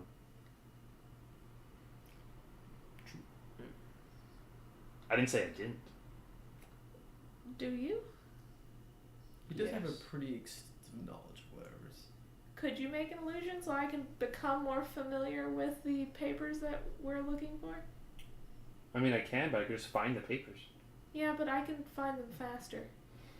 But I'm having fun. You know, they're boring. It's all work. It's all about work. Where do you want to go? I can We go give wherever I we want. give one adventure to you that doesn't kill us. It's not gonna kill you. I told you I'm a pacifist. Harm us in any way. Think of it as a dream. Or a nightmare. What's not? If you only think about it as a dream, then it will only be a dream. If you think about it as a nightmare, it will stay a nightmare. We can entertain a dream Okay, and reward for the papers. that's fair. It's a fair deal.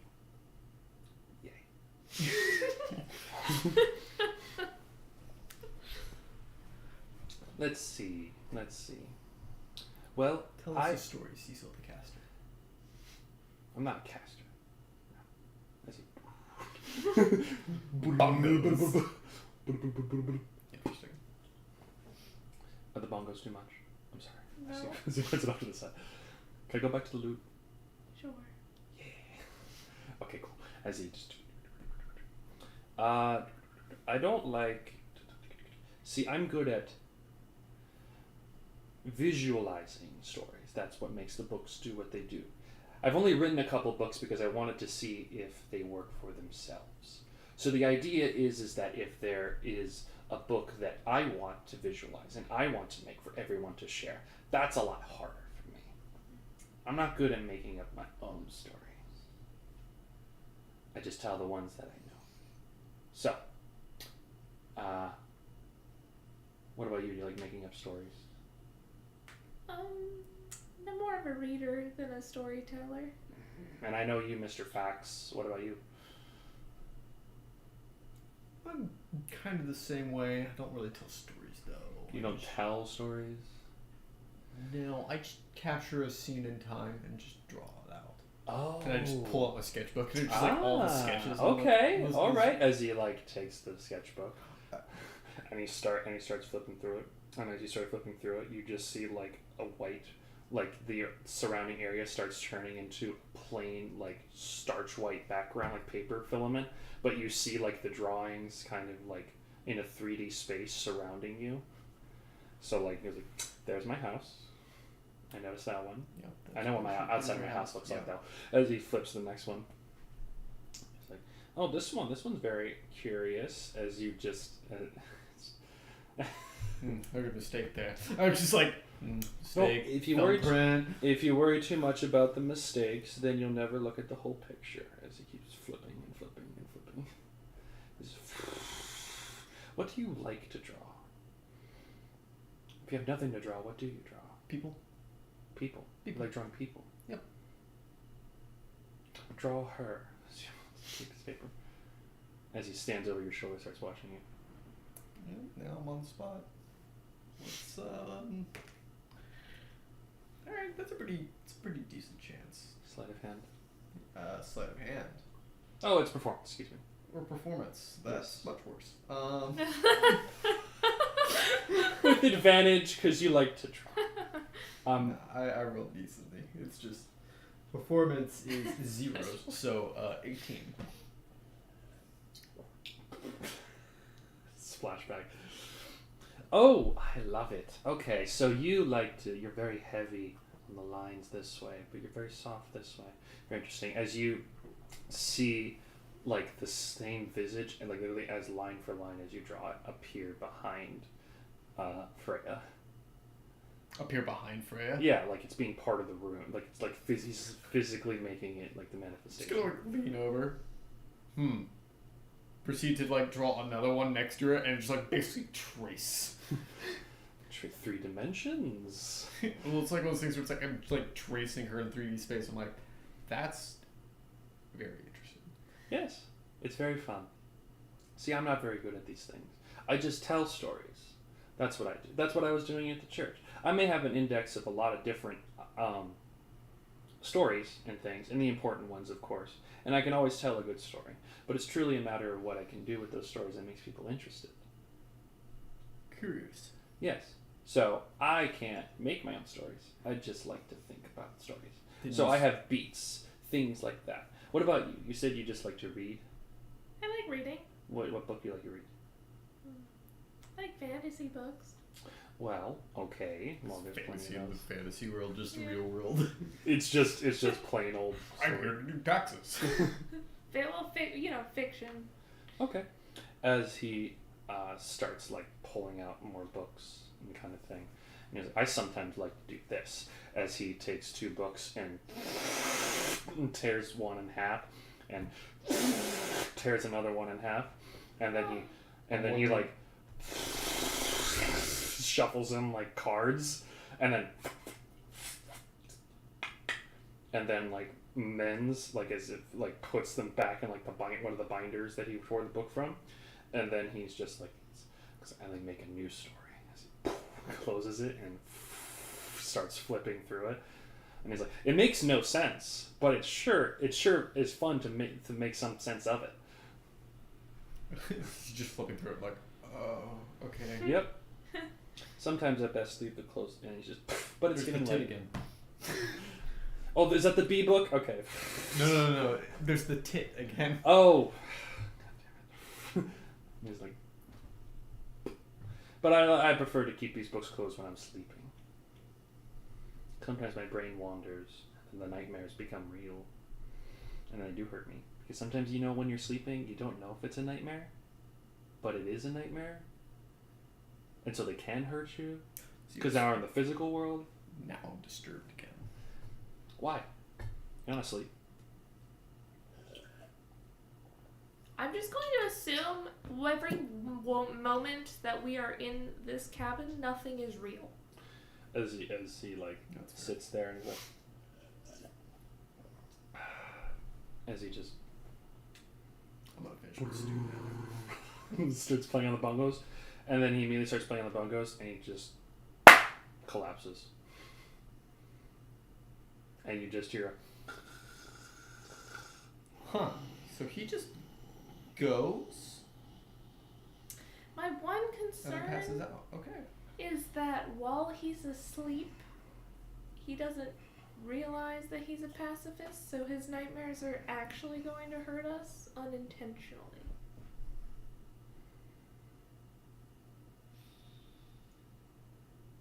I need like 4 hours of sleep just so I can cast spells. Because I can stop that. Maybe. I'll take first watch if you want to go to sleep for a as you bit. see a comedically sized. You're not sure if it's actually from him or it's from his dream or from his magic, but you see like a comically sized snot bubble just start forming like right in front of him, like really big. This is not what I thought a high priest of the knowledge church would be. Yep, no, I'm just gonna go to sleep now. Just like cover. And sleep. Take a nap. I'm taking a nap. Taking a 4-hour nap to get a spell slot back. Before I decide to take watch, I have a question. I may have an answer. If I am looking through my familiar's eyes, can I be asleep?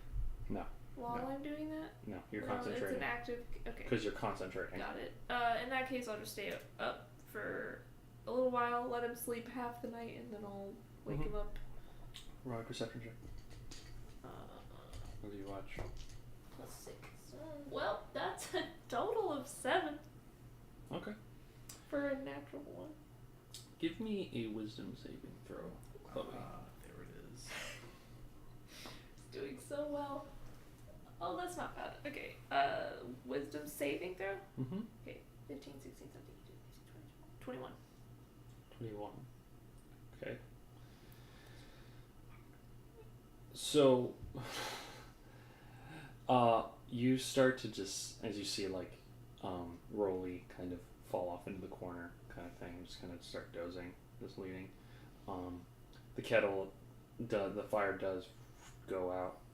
You just think about a thing, and there you do, you start to see like the snot bubble that's just still coming there. It starts to look like something like a balloon, and there's something like in the balloon as it just,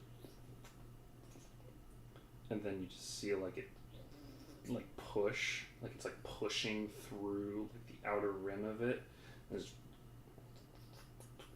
it's just, and then like it, as if like the weight, it no longer is weightless, like full of air, it has full weight, it just like flops on the floor, and you just hear like the faint, and you just see like, you're just like, what the fuck, and you see like a mucus baby just start roll on the floor, and then it like starts to, it's still like there's still like a string like still attached to his nose. You just see it like start to get up and start to grow, as you can see it just going through like almost the stages of a year in a second. Disturbing, but not real. I'm going to inch closer to him just in case anything bad happens. I can wake him up, but at the moment I'm just like, this isn't real. I don't care. As you can see, like the string that's coming from his nose, and then like eventually it gets to like a full size like person, and it just scoops him up, like picks him up, and starts walking towards the door. Like it physically picked him up? It physically picked him up and it starts walking towards the door. I'm just gonna close the door. It just looks at you, and then like not like with any disdain or anything, it just looks at you, and then it puts its foot like in the wedge and like pushes the door. I'm gonna stick my foot like by, you know how sliding doors they slide this way, so there's that part, like if you put a wood bar there, it wouldn't open. I'm just gonna stick my foot right there. You stop it, and it picks him back, it like realigns him, and then turns around and starts walking the other way out. What other way out? The other door. It's like one of those double-sided kind of things where you guys never walked around the floor. There's just a space with doors. It's still the sliding door. I'm gonna stick my broom and wedge it in between that door, and I'm gonna go over the other door. You meet it at the other door. It's just standing there. And it's just looking at you like, are you going to do this again? Yeah. It sets him down. I move my foot. It sets him down, and then it proceeds to turn to you, and then just grab the door on its string. My foot is moved now. Oh, I know. He just tears the door. He just puts it to the side, lifts him up, and starts walking outside. Wait, before he picks him up again, Okay. I am going to...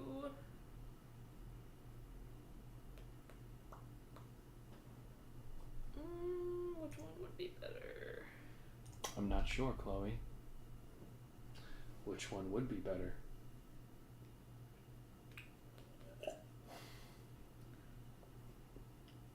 What's your passive perception, Rolly?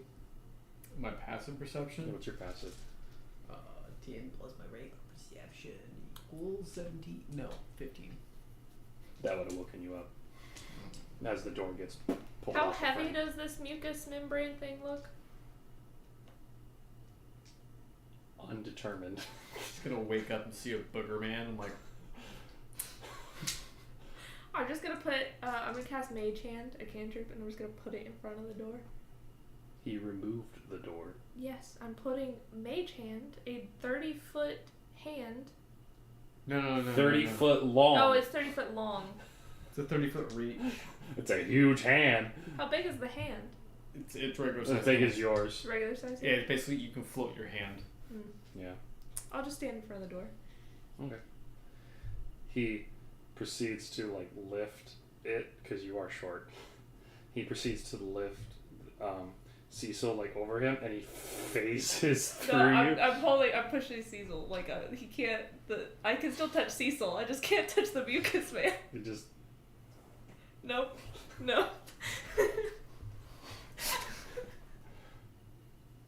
and he comes back and he puts him down and he looks at you. And he just,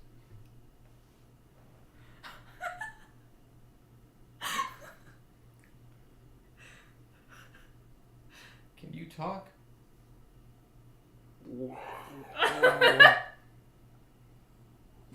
mucus in a bubble that popped.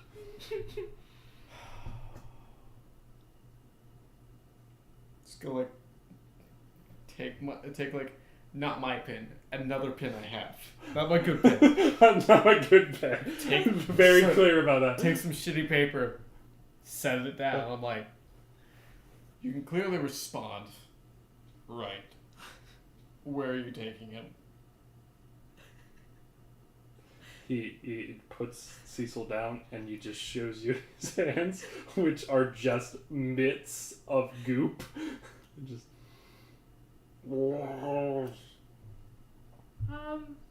Just take the pin, stab it through his hand.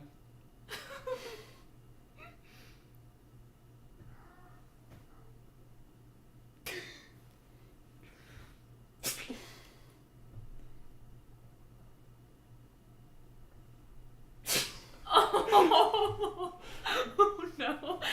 What's your AC? 12. Yeah, no, he stabs you with a pen. Like 1 point of damage. There's not really a lot of killing intent behind it. It's almost like a child. It's like being stabbed with a pencil again. Yeah. It's just like, well, that kind of hurts. It hurts a lot. And he just lets it go. Freya It just falls out of my fucking... Covered in mucus. Just Well, if that needs attention, I'm gonna like try to patch it up with just like a medicine check or something. It's only real if you believe it's real. It's not real. as you're like, it's only real if you believe it's real. I just look at her and be like, my pencil's real. As I look at the fucking hole in my chest. She looks at the thing and she just waves her hand through. She's like, it's not real. It passed through her already. So she's like, it's not real. I'm aware. Just wave my hand through it. you get slop. You. There's nothing there. He looks at it.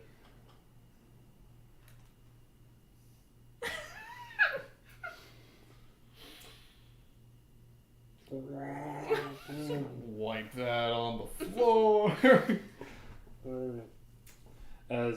Wait, he's made of snot? Yes. You think No. he's made of snots and dreams. She's already decided it's not real, so in her mind, prestidigitation wouldn't clean it up because it doesn't exist in the first place. It's also living. Not alive. Doesn't exist.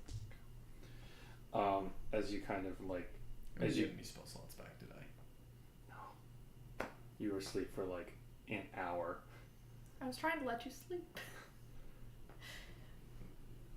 As you kind of as the visage kind of, excuse me, as the snot man just kind of stands there for a second. Cecil's on the floor. There's still like a line connected to it. That line you can see like kind of drift from his nose, and like it stops being goo and starts being like this shadowy kind of very dark kind of visage. It just starts to encompass the booger man. Also not real. And then the whole thing is the whole thing starts to fade, and the mucus just starts to blend to like the shadowy type substance as it drips and just falls into the floor, and then rises from the shadow. You can see like two kind of like almost heads that are like fighting to go up over one another. And then as it splits and like eventually like it looks like they both gain like the same speed and distance. They both come up and they're like, and like their necks are twisted and contorted. It looks like two beings stuck to their backs that are hunched and kind of morphed and smallly kind of hinged together by thing, and the faces the faces that arise from them that eventually pop out as their hair kind of pops out is you two. Your faces are just sitting like kind of staring back at one another as they're both looking, and their mouths open and they're just speaking gibberish and random little syllables and stuff and random little thoughts that you've already shared and everything, along with things that you have just said, kind of echoing from one another's mouth. This is neat. I'm gonna watch it like a movie. This is neat. I'm gonna watch like a movie. This is disturbing. Not gonna lie. That's. Disturbing. Not going to lie. Butts. Movie. Butts. Now it's funny. All right, cool. Penis. Balls. And just start. Leave. Dead. Johned. Papers. Papers. Papers. Papers. Papers. As they both start saying papers. Papers. Coalescence. Coalescence. Papers. John. Dead. Coalescence. Papers. John. I haven't Dead. said that word. It's feeding into itself, kind of thing. Like it's association with stuff. Like it doesn't always, like you are sometimes saying things that she said and she's sometimes saying things that you said. We haven't said coalescence. No, but he knows what they are.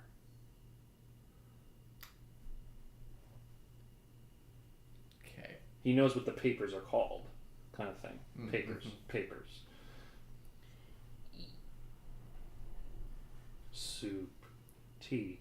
Scared. Books. Believe.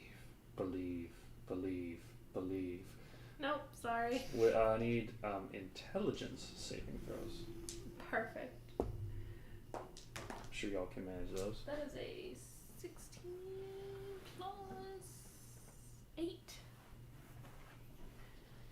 24. 8. 8.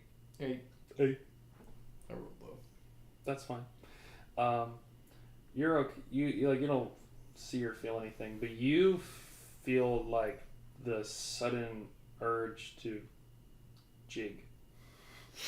To jig? Yeah, to dance. Okay. Stories. Rolling definitely is like, alright, something's up. I don't like dancing. They usually kind of start tapping your foot to a non-existent tune that is going on in your head, and you feel very. I'm looking for it. It's like, I hate this. Just tapping my foot. Just jumping to a jig, and then as you can see that the bongos are back in Cecil's hands somehow, and he's playing them just. I'm going to. As one of the books starts to open. I'm gonna cast message on Cecil. Message? On Okay. Cecil. And I'm just gonna say, this is your conscience speaking. It's a dream. A good dream. Okay. Trying to get him to calm down and stop whatever it is that he's doing. You see that there is like this movement that's kind of happening with his message, and you see that he is like still playing the bongos, and it's still going. It's not like frantic, it's just playing, and that visage of you two just still going. And then as it's kind of, as he's kind of playing the bongos, there's that scene again of the ballroom just opening up all around you as the music starts to swell in and the people are talking and everything, as they murmur and talk amongst themselves. Well, it's not real this time. This time. Implying it was real before. Oh, she thought it was. It's not anymore. Yeah. This is kind of the vision. I'm gonna attempt to go back to sleep while dancing. Like, I can't control it. I'm like, maybe my body's just doing what it wants. Give me another saving throw then. A another intelligence. Yes. 8. 8. Another 8? Yes. Oh, okay. Yeah, no. You're like, you sit down, but it's one of those things where you're just like, can't get to sleep. I still got the jig. I got the rhythm still in my mind. So Cecil is holding the bongos and playing them? Yes. He's on the floor of the ballroom. As his hands just keep tapping away at non-existent music. You see that the visage of the orc is still like in the center of the room and moving and everything, and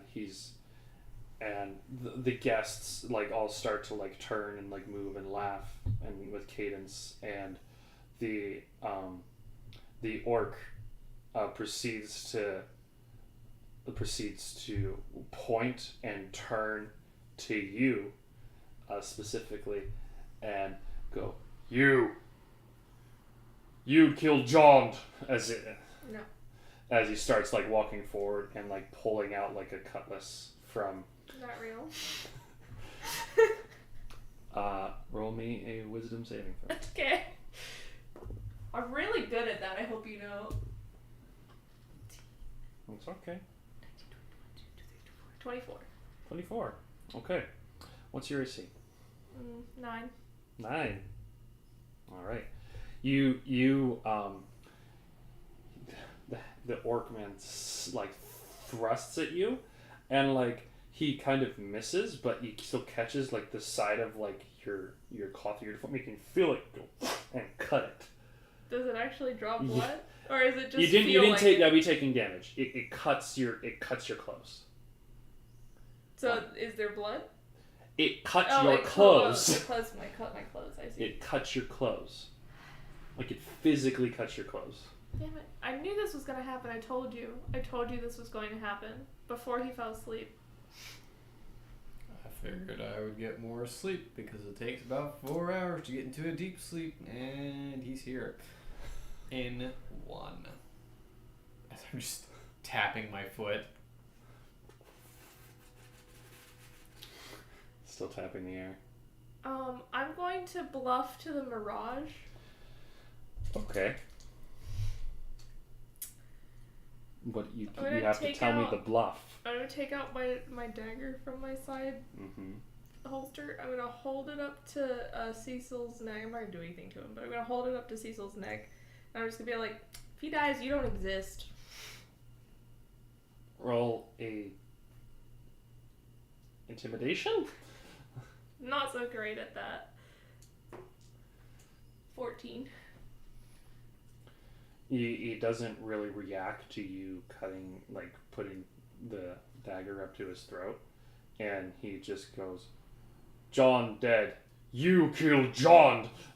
No, I didn't. Roll initiative. I'm just gonna leave Cecil alone. That was just a bluff to try to get it to stop.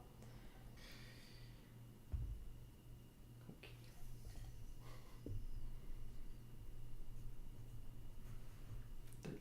13. Yep.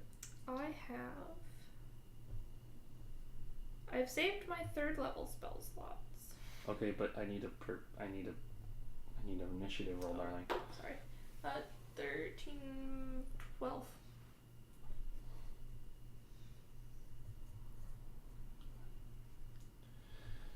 Next up is Mr. Orc.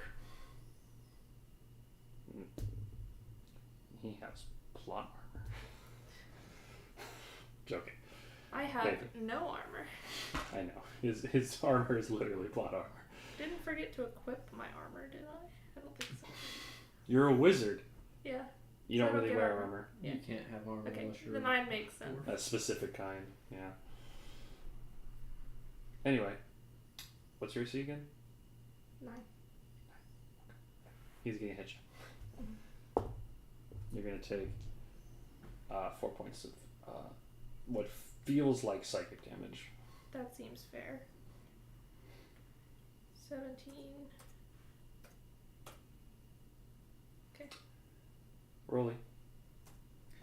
We don't get paid enough to do this. Let's go. And I just get up and leave. Just get up and leave? I get up and leave. Okay.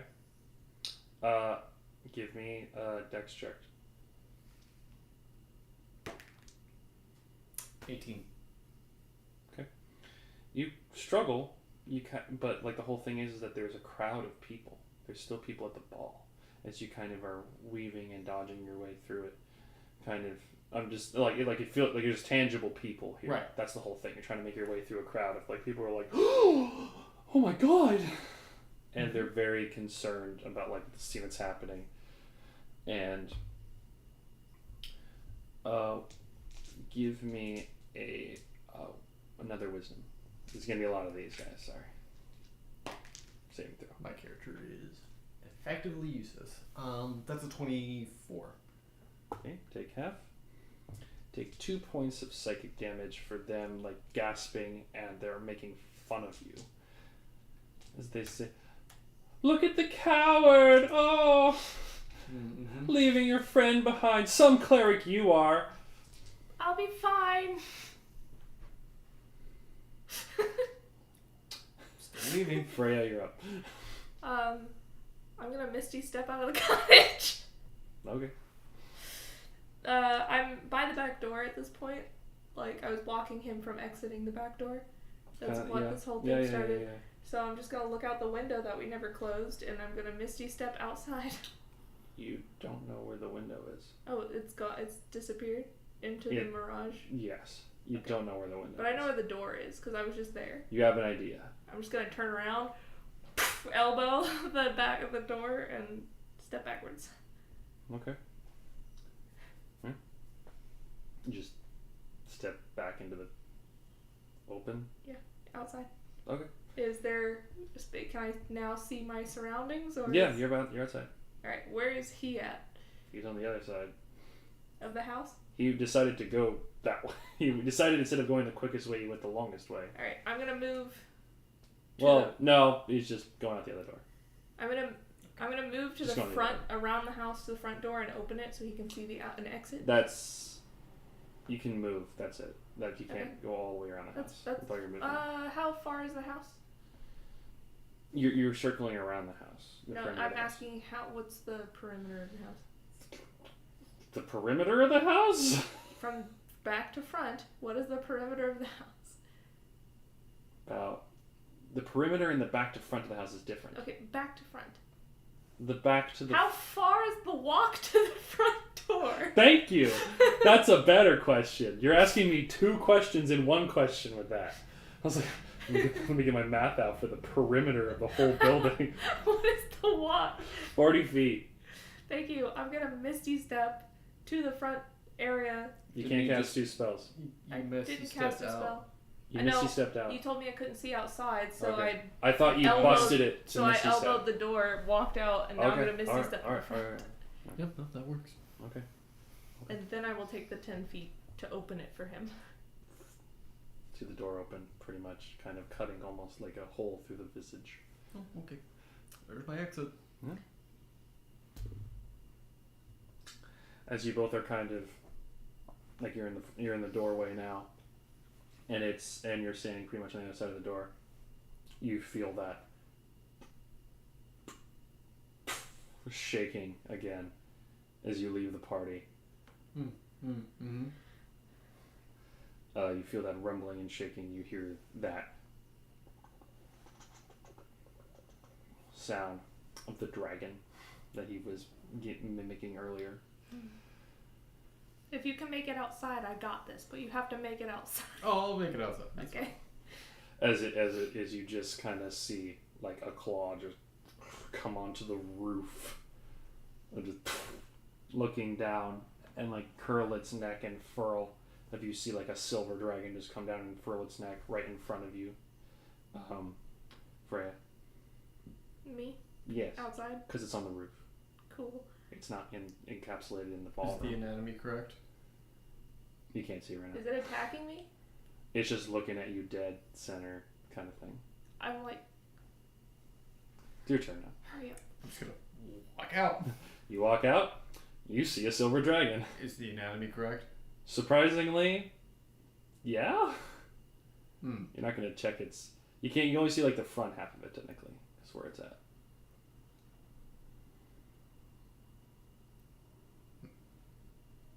Okay. As you just Just look at it, I was like, not real. All right. Remember how I said he got the noise wrong? Noise is wrong. Mm. All right. I'm just kidding. Chloe, you're up. Are you standing next to me? Yeah. She's gonna make a little wave of her hands and encompass just us. However, I need to put this 10 feet semi-sphere so that it's just us, and cast Lamal's tiny hut for 8 hours. The monster. That takes a second to make. It does. Yep. Oh It shit! takes It that- does. yeah. In that case, How long does it take? Like 10 it's minutes. 10 minutes. Takes 10 minutes Yeah. to make. It's fine. We'll survive 10 minutes with a dragon. That was Tasha's tiny hut. No, it's Leland's. It's Oh. Liamon's tiny hut. Okay. That's fine. But, yeah, no, that takes 10 minutes to cast. You can sit there and cast it. It's concentration, or do I like? No, what is the? It's a ritual cast. You can't. You have So to I can't you sit, have to move? sit and you can't move. you have to can't be sit there tempted. and do Yeah. it. Yes. Using your casting focus. Which is just 10 minutes, which is 60 rounds. That's a long time. Okay. No, that's not a long time. It's a lot of time. The dragon is In your face. right above us. In your face. It's hanging on the roof, but its long neck is reaching down and it's in your face. Adult or adolescent? Adult. Mm-hmm.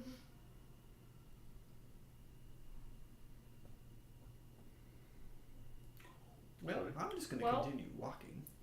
In that case, I'm gonna do a rope trick, which is touch for 1 hour. That's an amazing one. Yeah, so a rope comes down from the sky and just disappears into thin air, and I'm gonna climb up it, gesture for him to follow, and we're just gonna be in a pocket dimension for an hour.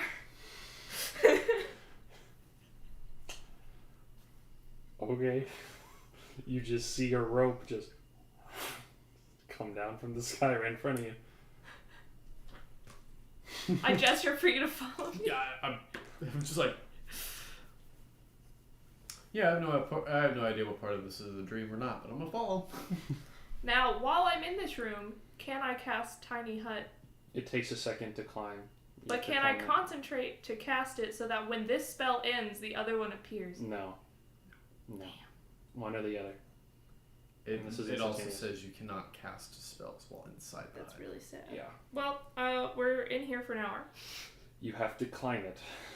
Yeah. He has to take his turn to climb it. Mm-hmm. Okay. So do you. Doing that. Okay. What am I rolling? You're both leaving its range of attack. So. Okay. Don't know where initiative this dragon is. Oh, he takes the place of the orc. So he goes before all of us. Correct. So, at the end, Chloe just I went. cast, we haven't... Chloe just but went. I casted a spell. I haven't moved yet on my turn. Yeah. So I'm I gonna, thought you were moving to climb. yes. That's So moving out of his range. it's You're going up. into a place it can't attack me. You have to climb it first. Okay. All right. It fell from the sky. No, that's fine. That's fine. I'm just. How high do you have to climb up before you're in the dimension? Uh, You can't just grab onto it and suddenly It you're just in. says up to 60 feet. It depends on how long the rope is. It says up to 60 feet. I think I can choose how long the rope is. No, you have to have a rope. I have one. You grab a rope, that rope becomes straight. Oh, I see. Yeah. Okay, so 50 feet, my hemp rope. Okay, so you have to climb 50 feet. Yes. Okay. Still leaving his range. Yeah. Was the point I was trying to make.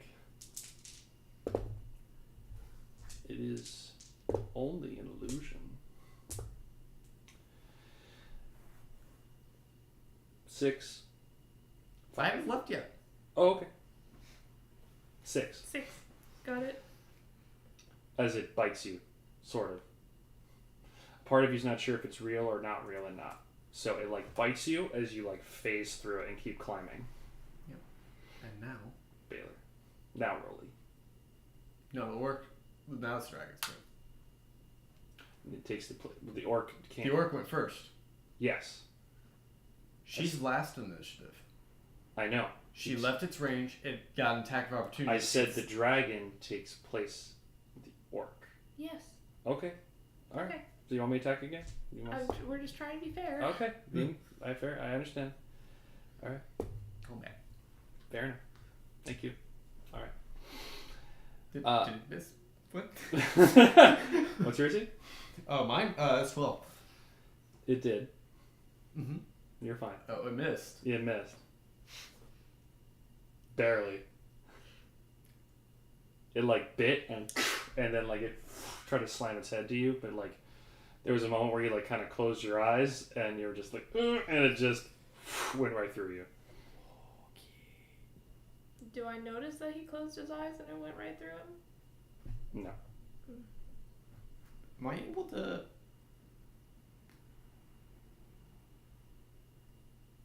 make an intelligence check to put that together?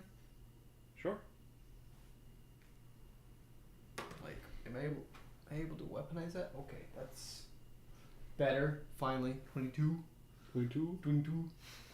It seems like maybe if I can't see it, I can't believe.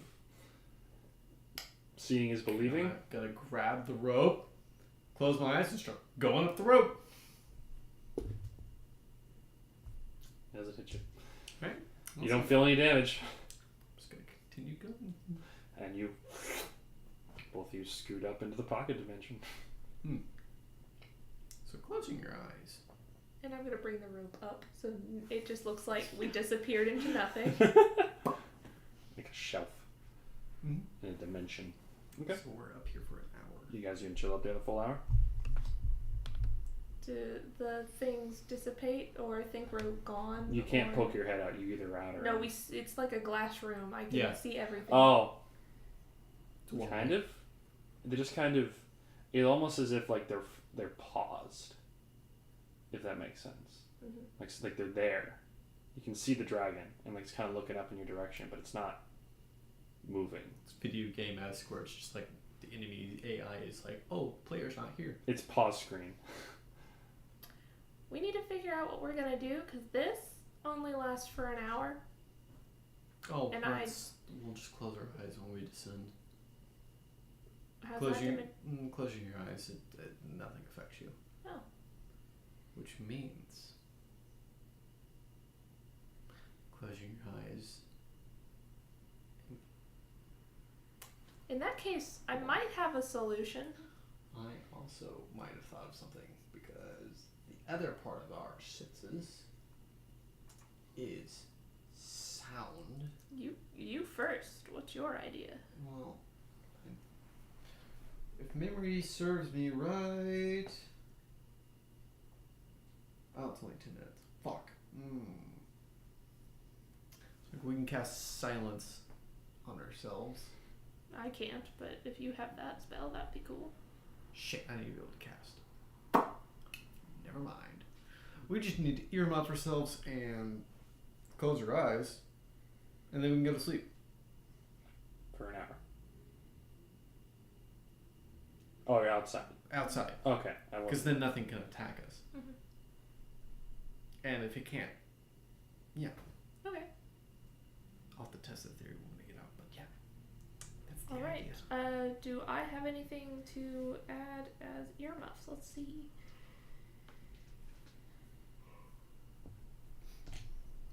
I'm gonna rip off my sweater sleeves and just like bound it around my head. Just full blindfold earmuff. Blindfold earmuff, yeah. Okay. I'm just gonna rip a part of my like poncho thing off. Now the You just gonna wait till the clock comes out? Yeah, I'm just gonna like put the thing as like, now the important part is think about the spell. We have to drop the rope and descend it before the spell goes away. Yeah. Otherwise we just fall. I guess 5 minutes beforehand, I'll drop the Do you have Actually, a no. keeping device? 10 minutes beforehand, just in case. I'm gonna drop the thing in. Give me a survival check to see if you guys can accurately keep an hour. Says in the spells casting that the people will know when that spell goes away. Okay, fair enough. Mm-hmm. Alright, well, 10 minutes before. Mm-hmm. Alright. You drop down. Cool. And then I'm gonna do the whole close my eyes and I have like the stuff in my ears. Okay. Oh. You can't see anything. Excuse me. You can't see anything, and barely hear anything if there is, and you just descend. Hit the ground. You feel the ground beneath your feet. I'm gonna pause and wait a second. Does anything happen? Same.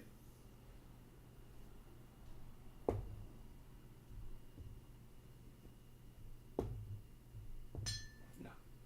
Right, As far as you can tell, you're not sure if they're there, but you don't feel anything. I'm gonna reach for him when he comes down the rope. When do I feel him? He's probably right behind you. Yeah, I'm like right behind you. Alright, I'm gonna grab onto your arm and I'm just gonna like You feel someone grab you? be like gesture to sit, like pull, tug down a little bit. Sit. For the next 10 minutes, I'm going to concentrate and cast the hut spell. Okay. And then when it's up, I'm going to take off the blindfold and like tug on his. Okay, how are you making the hut? I'm just sitting and concentrating. How is the hut? Oh, well, just thinking back from when we went up the rope, I kind of know where we went up and where we would have been when we I'm came asking down. what properties are you giving the hut? Oh, no illusions or outside creatures or things can enter other than me and him. Yep. Okay. Is it clear? Is it just a hut? Like a brown hut? We will make it the color of the dirt. Lovely brown. Yeah. Okay. You feel like there's a covering now. Yeah. Over you. Like you feel like you're inside, but not inside at the same time. Oh, you made it warmer in here. You still feel the dirt beneath your feet, but you feel the hut above you. You feel like there's a roof over you.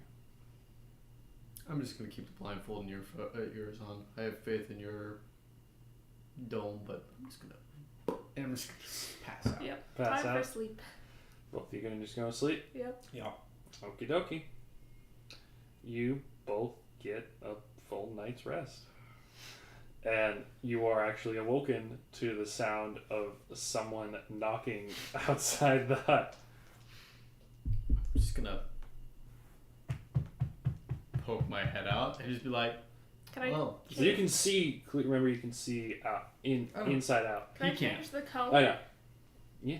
I'm just gonna change it to clear. Once you selected it before, you can't change it That was again. my question. Okay. Okay. Then I'm just gonna poke my head out. poke my head." I was like, It's Cecil. "It's Cecil." It's like, Morning! now I know what it's like to be you. What? Pull my head back in. Poke my head back in. I was like, I can see the hut. I'm referring to the window when we first. Oh! Yeah. Yes! Yeah, I'm making Yes. a reference. Some breakfast? Yes. Cool. Come inside. Okay. I'm gonna just dispel it. Nice. So fun fact. Why didn't you want to sleep inside? There were some lovely floor mats. Your Besides nightmares the dirt. came to life. Yes. My nightmares don't do that. Yes, they do. That'd be weird. I Well, didn't have any no, nightmares. That's Well- what happened. Your dreams still are active. How? But I'm not dreaming. They're inside my head. They I'm come not out. visualizing. They're not when you're sleeping. Did you? Then what I dream about? A silver dragon, us, and a booger person, and that ballroom thing. Again. Not all at once. No, I'm Not summarizing. all at once. Yeah, it's just those are the parts. Oh, okay. Yeah. Well, maybe. Yeah. I mean, usually you try to usually dream like the freshest things that are in your mind. Typically, sometimes how it goes. I'm Oh, yeah. summarizing. Yeah. Fun tip for the people that you don't want to be affected by that, by the way. Cover your ears and close your eyes. Can't be affected by Oh, anything. really? Yeah. Cool. What if Don't I tell- do it while I'm sleeping? I don't know. I don't know if that works for you. That's true. You were picked up by your own thing. Yeah, I tried to carry you out of the house. Because I believed. Yes. Well, I mean, like you said, when you're dreaming, you don't know if it's a dream Oh, that's very or a true. nightmare. But So when you're just kind of along for the ride, you just kind of go places. But breakfast? yes. Sure. What would you like? I feel- Stew? Sure, I'll take some stew again. Take some lovely stew. Chili did this time. Good. Tea? Yes. And you both. Tea. Stew. Now what were we talking about before I passed out? I Uh, have quite a faint memory. you were trying to get or we were talking about giving papers, and you were also playing bongos and passed out. Oh, I bongoed out again. You bongoed out. Mm.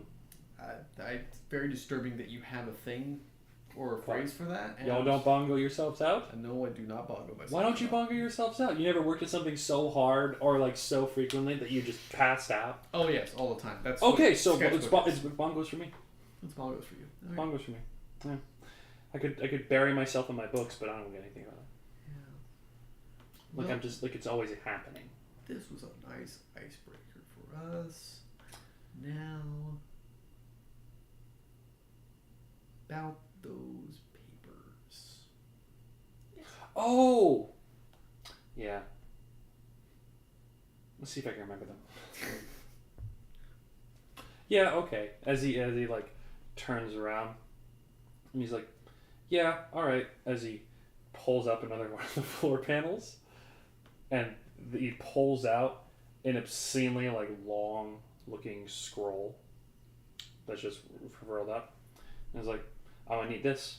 As he kind of like he almost like an extending pole, just like an antenna, just shoves it, but like it just disappears into his pocket, and he's like, "Ready." You're a very interesting man. Aren't we all? Ready for what? He's coming with us. Yeah. Yeah. Mm. Why can't I come with? I need to come with. Okay, here's the deal. We were on the way here, and we got attacked by a guy Mm-hmm. who might have died. No, he's fine. He gonna. You fucking what? What? He's fine. I saw him walk on the road.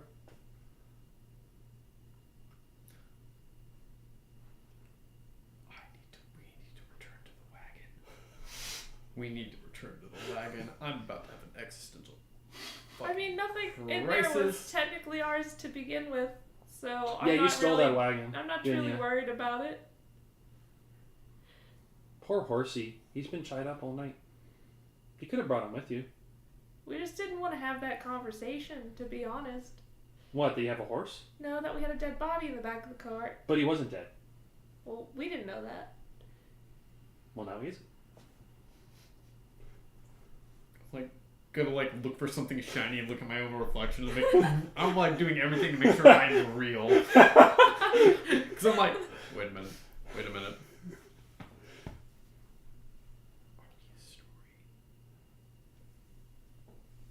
As he, do you say that out loud? Yeah.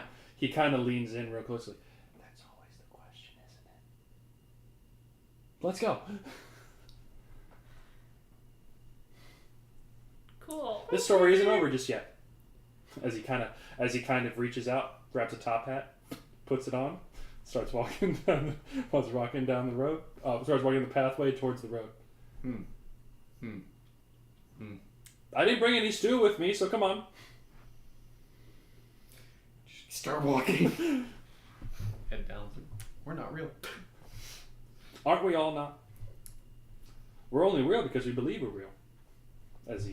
As he turns, and it's just like, for example, we never know for sure until it's out of view. As he kind of gestures as he starts walking, and you both kind of turn to where he's gesturing, and you see the house. And as you kind of cross a visage of a tree line, the house is just gone.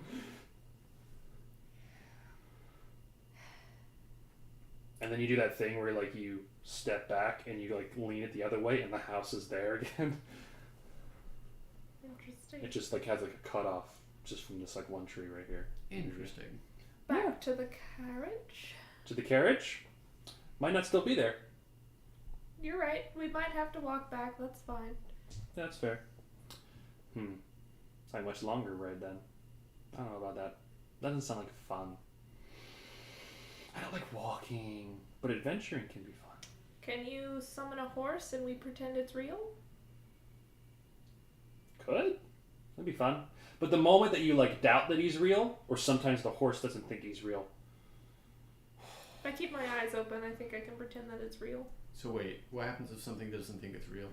See, so the only reason that the book's things works is because the author or the person that wrote it knows it's real or knows it's thing or like had this visage of everything about them. I told you I'm not good at creating things like by myself.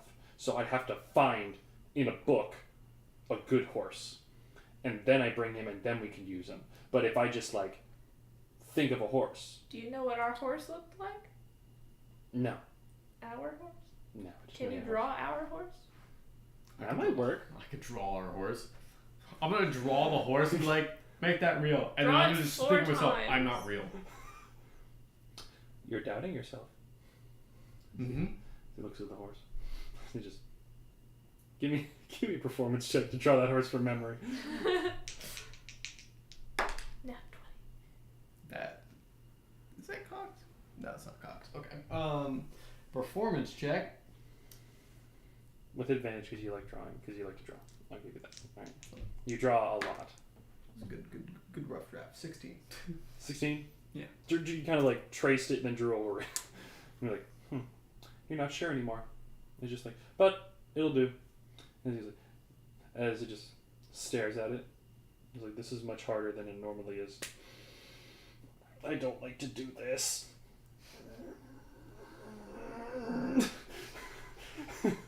As you just start to see like almost like an old Looney Tunes cartoon where a pencil almost comes out of nowhere and just starts, but like you don't see the pencil, just starts drawing a horse and just fills it in.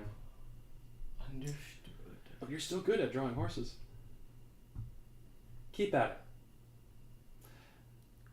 it. As he kind of gets on the horse. Gets on the horse. Like I can't think of two. I'm not going to think of more horses. This horse already has a crisis in whether or not it's real. As he starts to slowly sink through the horse. He's like, believe! Okay, I'm good.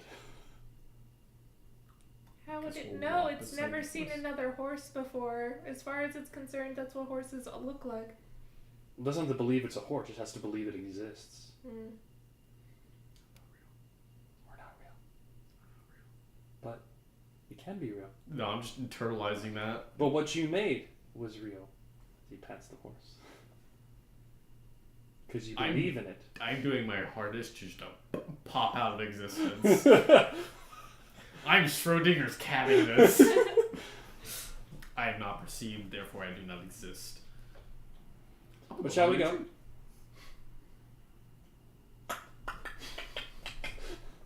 Do we all have...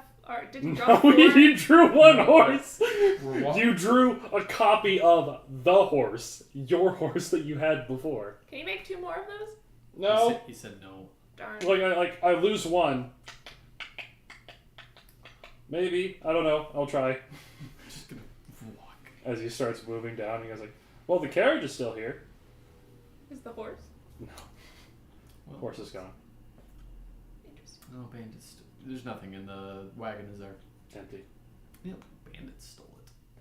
Yeah, that's fine. I'm gonna... Detect magic. Detect magic. Detect nothing. Cool. There's not Just a trapped. ho- It's just a not carrot. trapped. I'm well fucking fine. It's just a carriage Hook the fucking carriage up to the horse. to the fake horse. To the drawn horse. The literal drawn horse. If I cast locate object to locate the old man's staff, is it within 1,000 feet of us, and in which direction is it? Is it within 1,000 feet? And if so, what direction? Yes. And it is into the woods, just a completely different way. Is it in motion? Yeah, interesting. No. How many feet did you say it was away? I didn't. Oh. About 100. No, that's not that far. We could go But it's grab- not like 5 feet right next to you. There's a possibility we could go retrieve our horse. It's like maybe 100 feet in that direction, and she just points. We have another horse. As he kind of turns it back around. Maybe. Are we getting another horse? Are we getting that horse? Maybe. I like horses. I don't know. I know that the staff that was in there is that way, but Horses are I very can't interesting like ones. locate a horse. It's not an object. You learn a bit more about equestrian. Yeah, I'm just gonna you point that direction. I'm gonna go walk and look for whatever horse. Great. We're gonna go see if it's over there. Okay. Give me perception checks. Survival check. Actually, you're both going, you said? Yes. Both give me survival checks. Survival? Well, no. Just perception, sorry. You already have your directions where you're going. So. 21. Perception. Dirty? 20. Yeah, dirty. Cool. Was it? 21. Cool. You both look out and you see that as you kind of look out, you see the horse again. He's just standing there. He's just munching on some foliage and some grass. And then next to the horse, you see the old man again, except this time you're pretty sure he's actually dead because he is literally severed in half. And you see the shillelagh just laying next to him with his hand. In half. He is clear in half. And then there's a moment where you're like, because Cecil is falling behind. And he's like, oh, guess he believed in the dragon. That's why I remember seeing the old man. I didn't think I actually killed an old man. I thought that was part of one of the stories. Well, why don't you get that horse? He doesn't need it. As he turns We didn't and kill starts anyone. going in a Not direction. our problem anymore. And she just grabs the horse's reins and walks it back to the caravan. All right. Well, we have a riding horse. Dreams are a powerful thing. And a carriage. And we make our way back to town with the horse and the carriage. Yep. You make your way. Do I need to use my manual again? Cecil helps you. Cecil helps me. Cecil helps you. I'm going to write down his notes. As you kind of like trot past, he just tries to make like small talk. He just keeps trying to help you and kind of thing with writing. It's like, so, has the Citadel changed at all or anything? Changed in what way? I don't know. Has it? I'm going to describe to him in my best recollection of what the Citadel is like now. Oh, okay. So, not much. That's fine. Everything's boring. I can perfectly visualize it, as I normally have. Every single stone I counted, because sitting in that hall, reading day after day. As you can kind of see, like, a bit of sadness kind of start to sway over John, as John just sits there and is like, If you miss it, why don't you just come back? I don't miss it. Then why are you sad? Well, because my friend died. The reason I'm sorry. As he just sits there, it's just... He was the only one who actually liked to read stories. Huh. He was a sour man sometimes, but he was my friend. He still enjoyed stories because he still felt there was an importance to creating and making stories that might not be real or factual, but they have meaning. Because life is messy, as he trots for. Trying to make sense of it all, kind of. In the end, stories that you told together are probably the best memories you're going to have. Yeah. I prefer the ones that we created. Yeah. And the work that we did. There you go. But no one can take both that of you from can make your own stories too. You can draw yours. And I'm sure you got plenty of yours to figure out too. But the best stories are things that you can't tell to other people, I feel. Ones that you share with only them. Because, well, I call those rarities. Rarer than precious gems in my eyes. As he takes out the old scroll that you Yeah. like the scroll, and he unfurls it, and you kind of like, you both kind of give like a glance over and like, what the fuck is this text, like kind of thing, and you just see that there's no words in it. It's not even a religious scroll. It's just pictures. It's like a little moving drawing and pictures of his times and stuff he had with John. So you can see. These are things I can't replicate. But it doesn't mean that they're not important, as he goes back. It may be a ceremony, but remember it's also a funeral for a friend, as he kind of like trots ahead. As you can see him, he's barely catch a glimpse of him, just starting to get teared up and swell. I'm gonna pat his back and just be like, this will be a chance to say goodbye when you couldn't. Yeah, but Really sorry. it's alright. Stories have to end sometime, and that's our job, is to make sure that those stories aren't forgotten, right? I think that's why I left, is that I was tired of stories ending and being okay with it. As you kind of walk in silence for a while, eventually you make it back to the church, the citadel, with no further obstructions. And as kind of the following day, the ceremony is held, and when he goes up, it was Cecil's turn to go up and give the vow, because you can see like the congregation of individuals. They're all holding like they're actually holding like similar scrolls to what he was carrying, and had like the scrapbook that he made kind of in it. But Cecil doesn't go up with one in his hands. He actually goes up, and when it was his turn to speak the proper passages from the thing, he takes off his holy robes, and you can see that he is like tattooed with all bunch of words, insignias, and patterns, and he doesn't even like look at his arms or legs or anything. He just reads it out loud, and is he's just, and like the entire time, the visages and stuff that are behind him are just what he's seeing, and like there's like the visages kind of creep in, similar to what he was dreaming and showing you before, except this time they're from his point of view, and you just see John.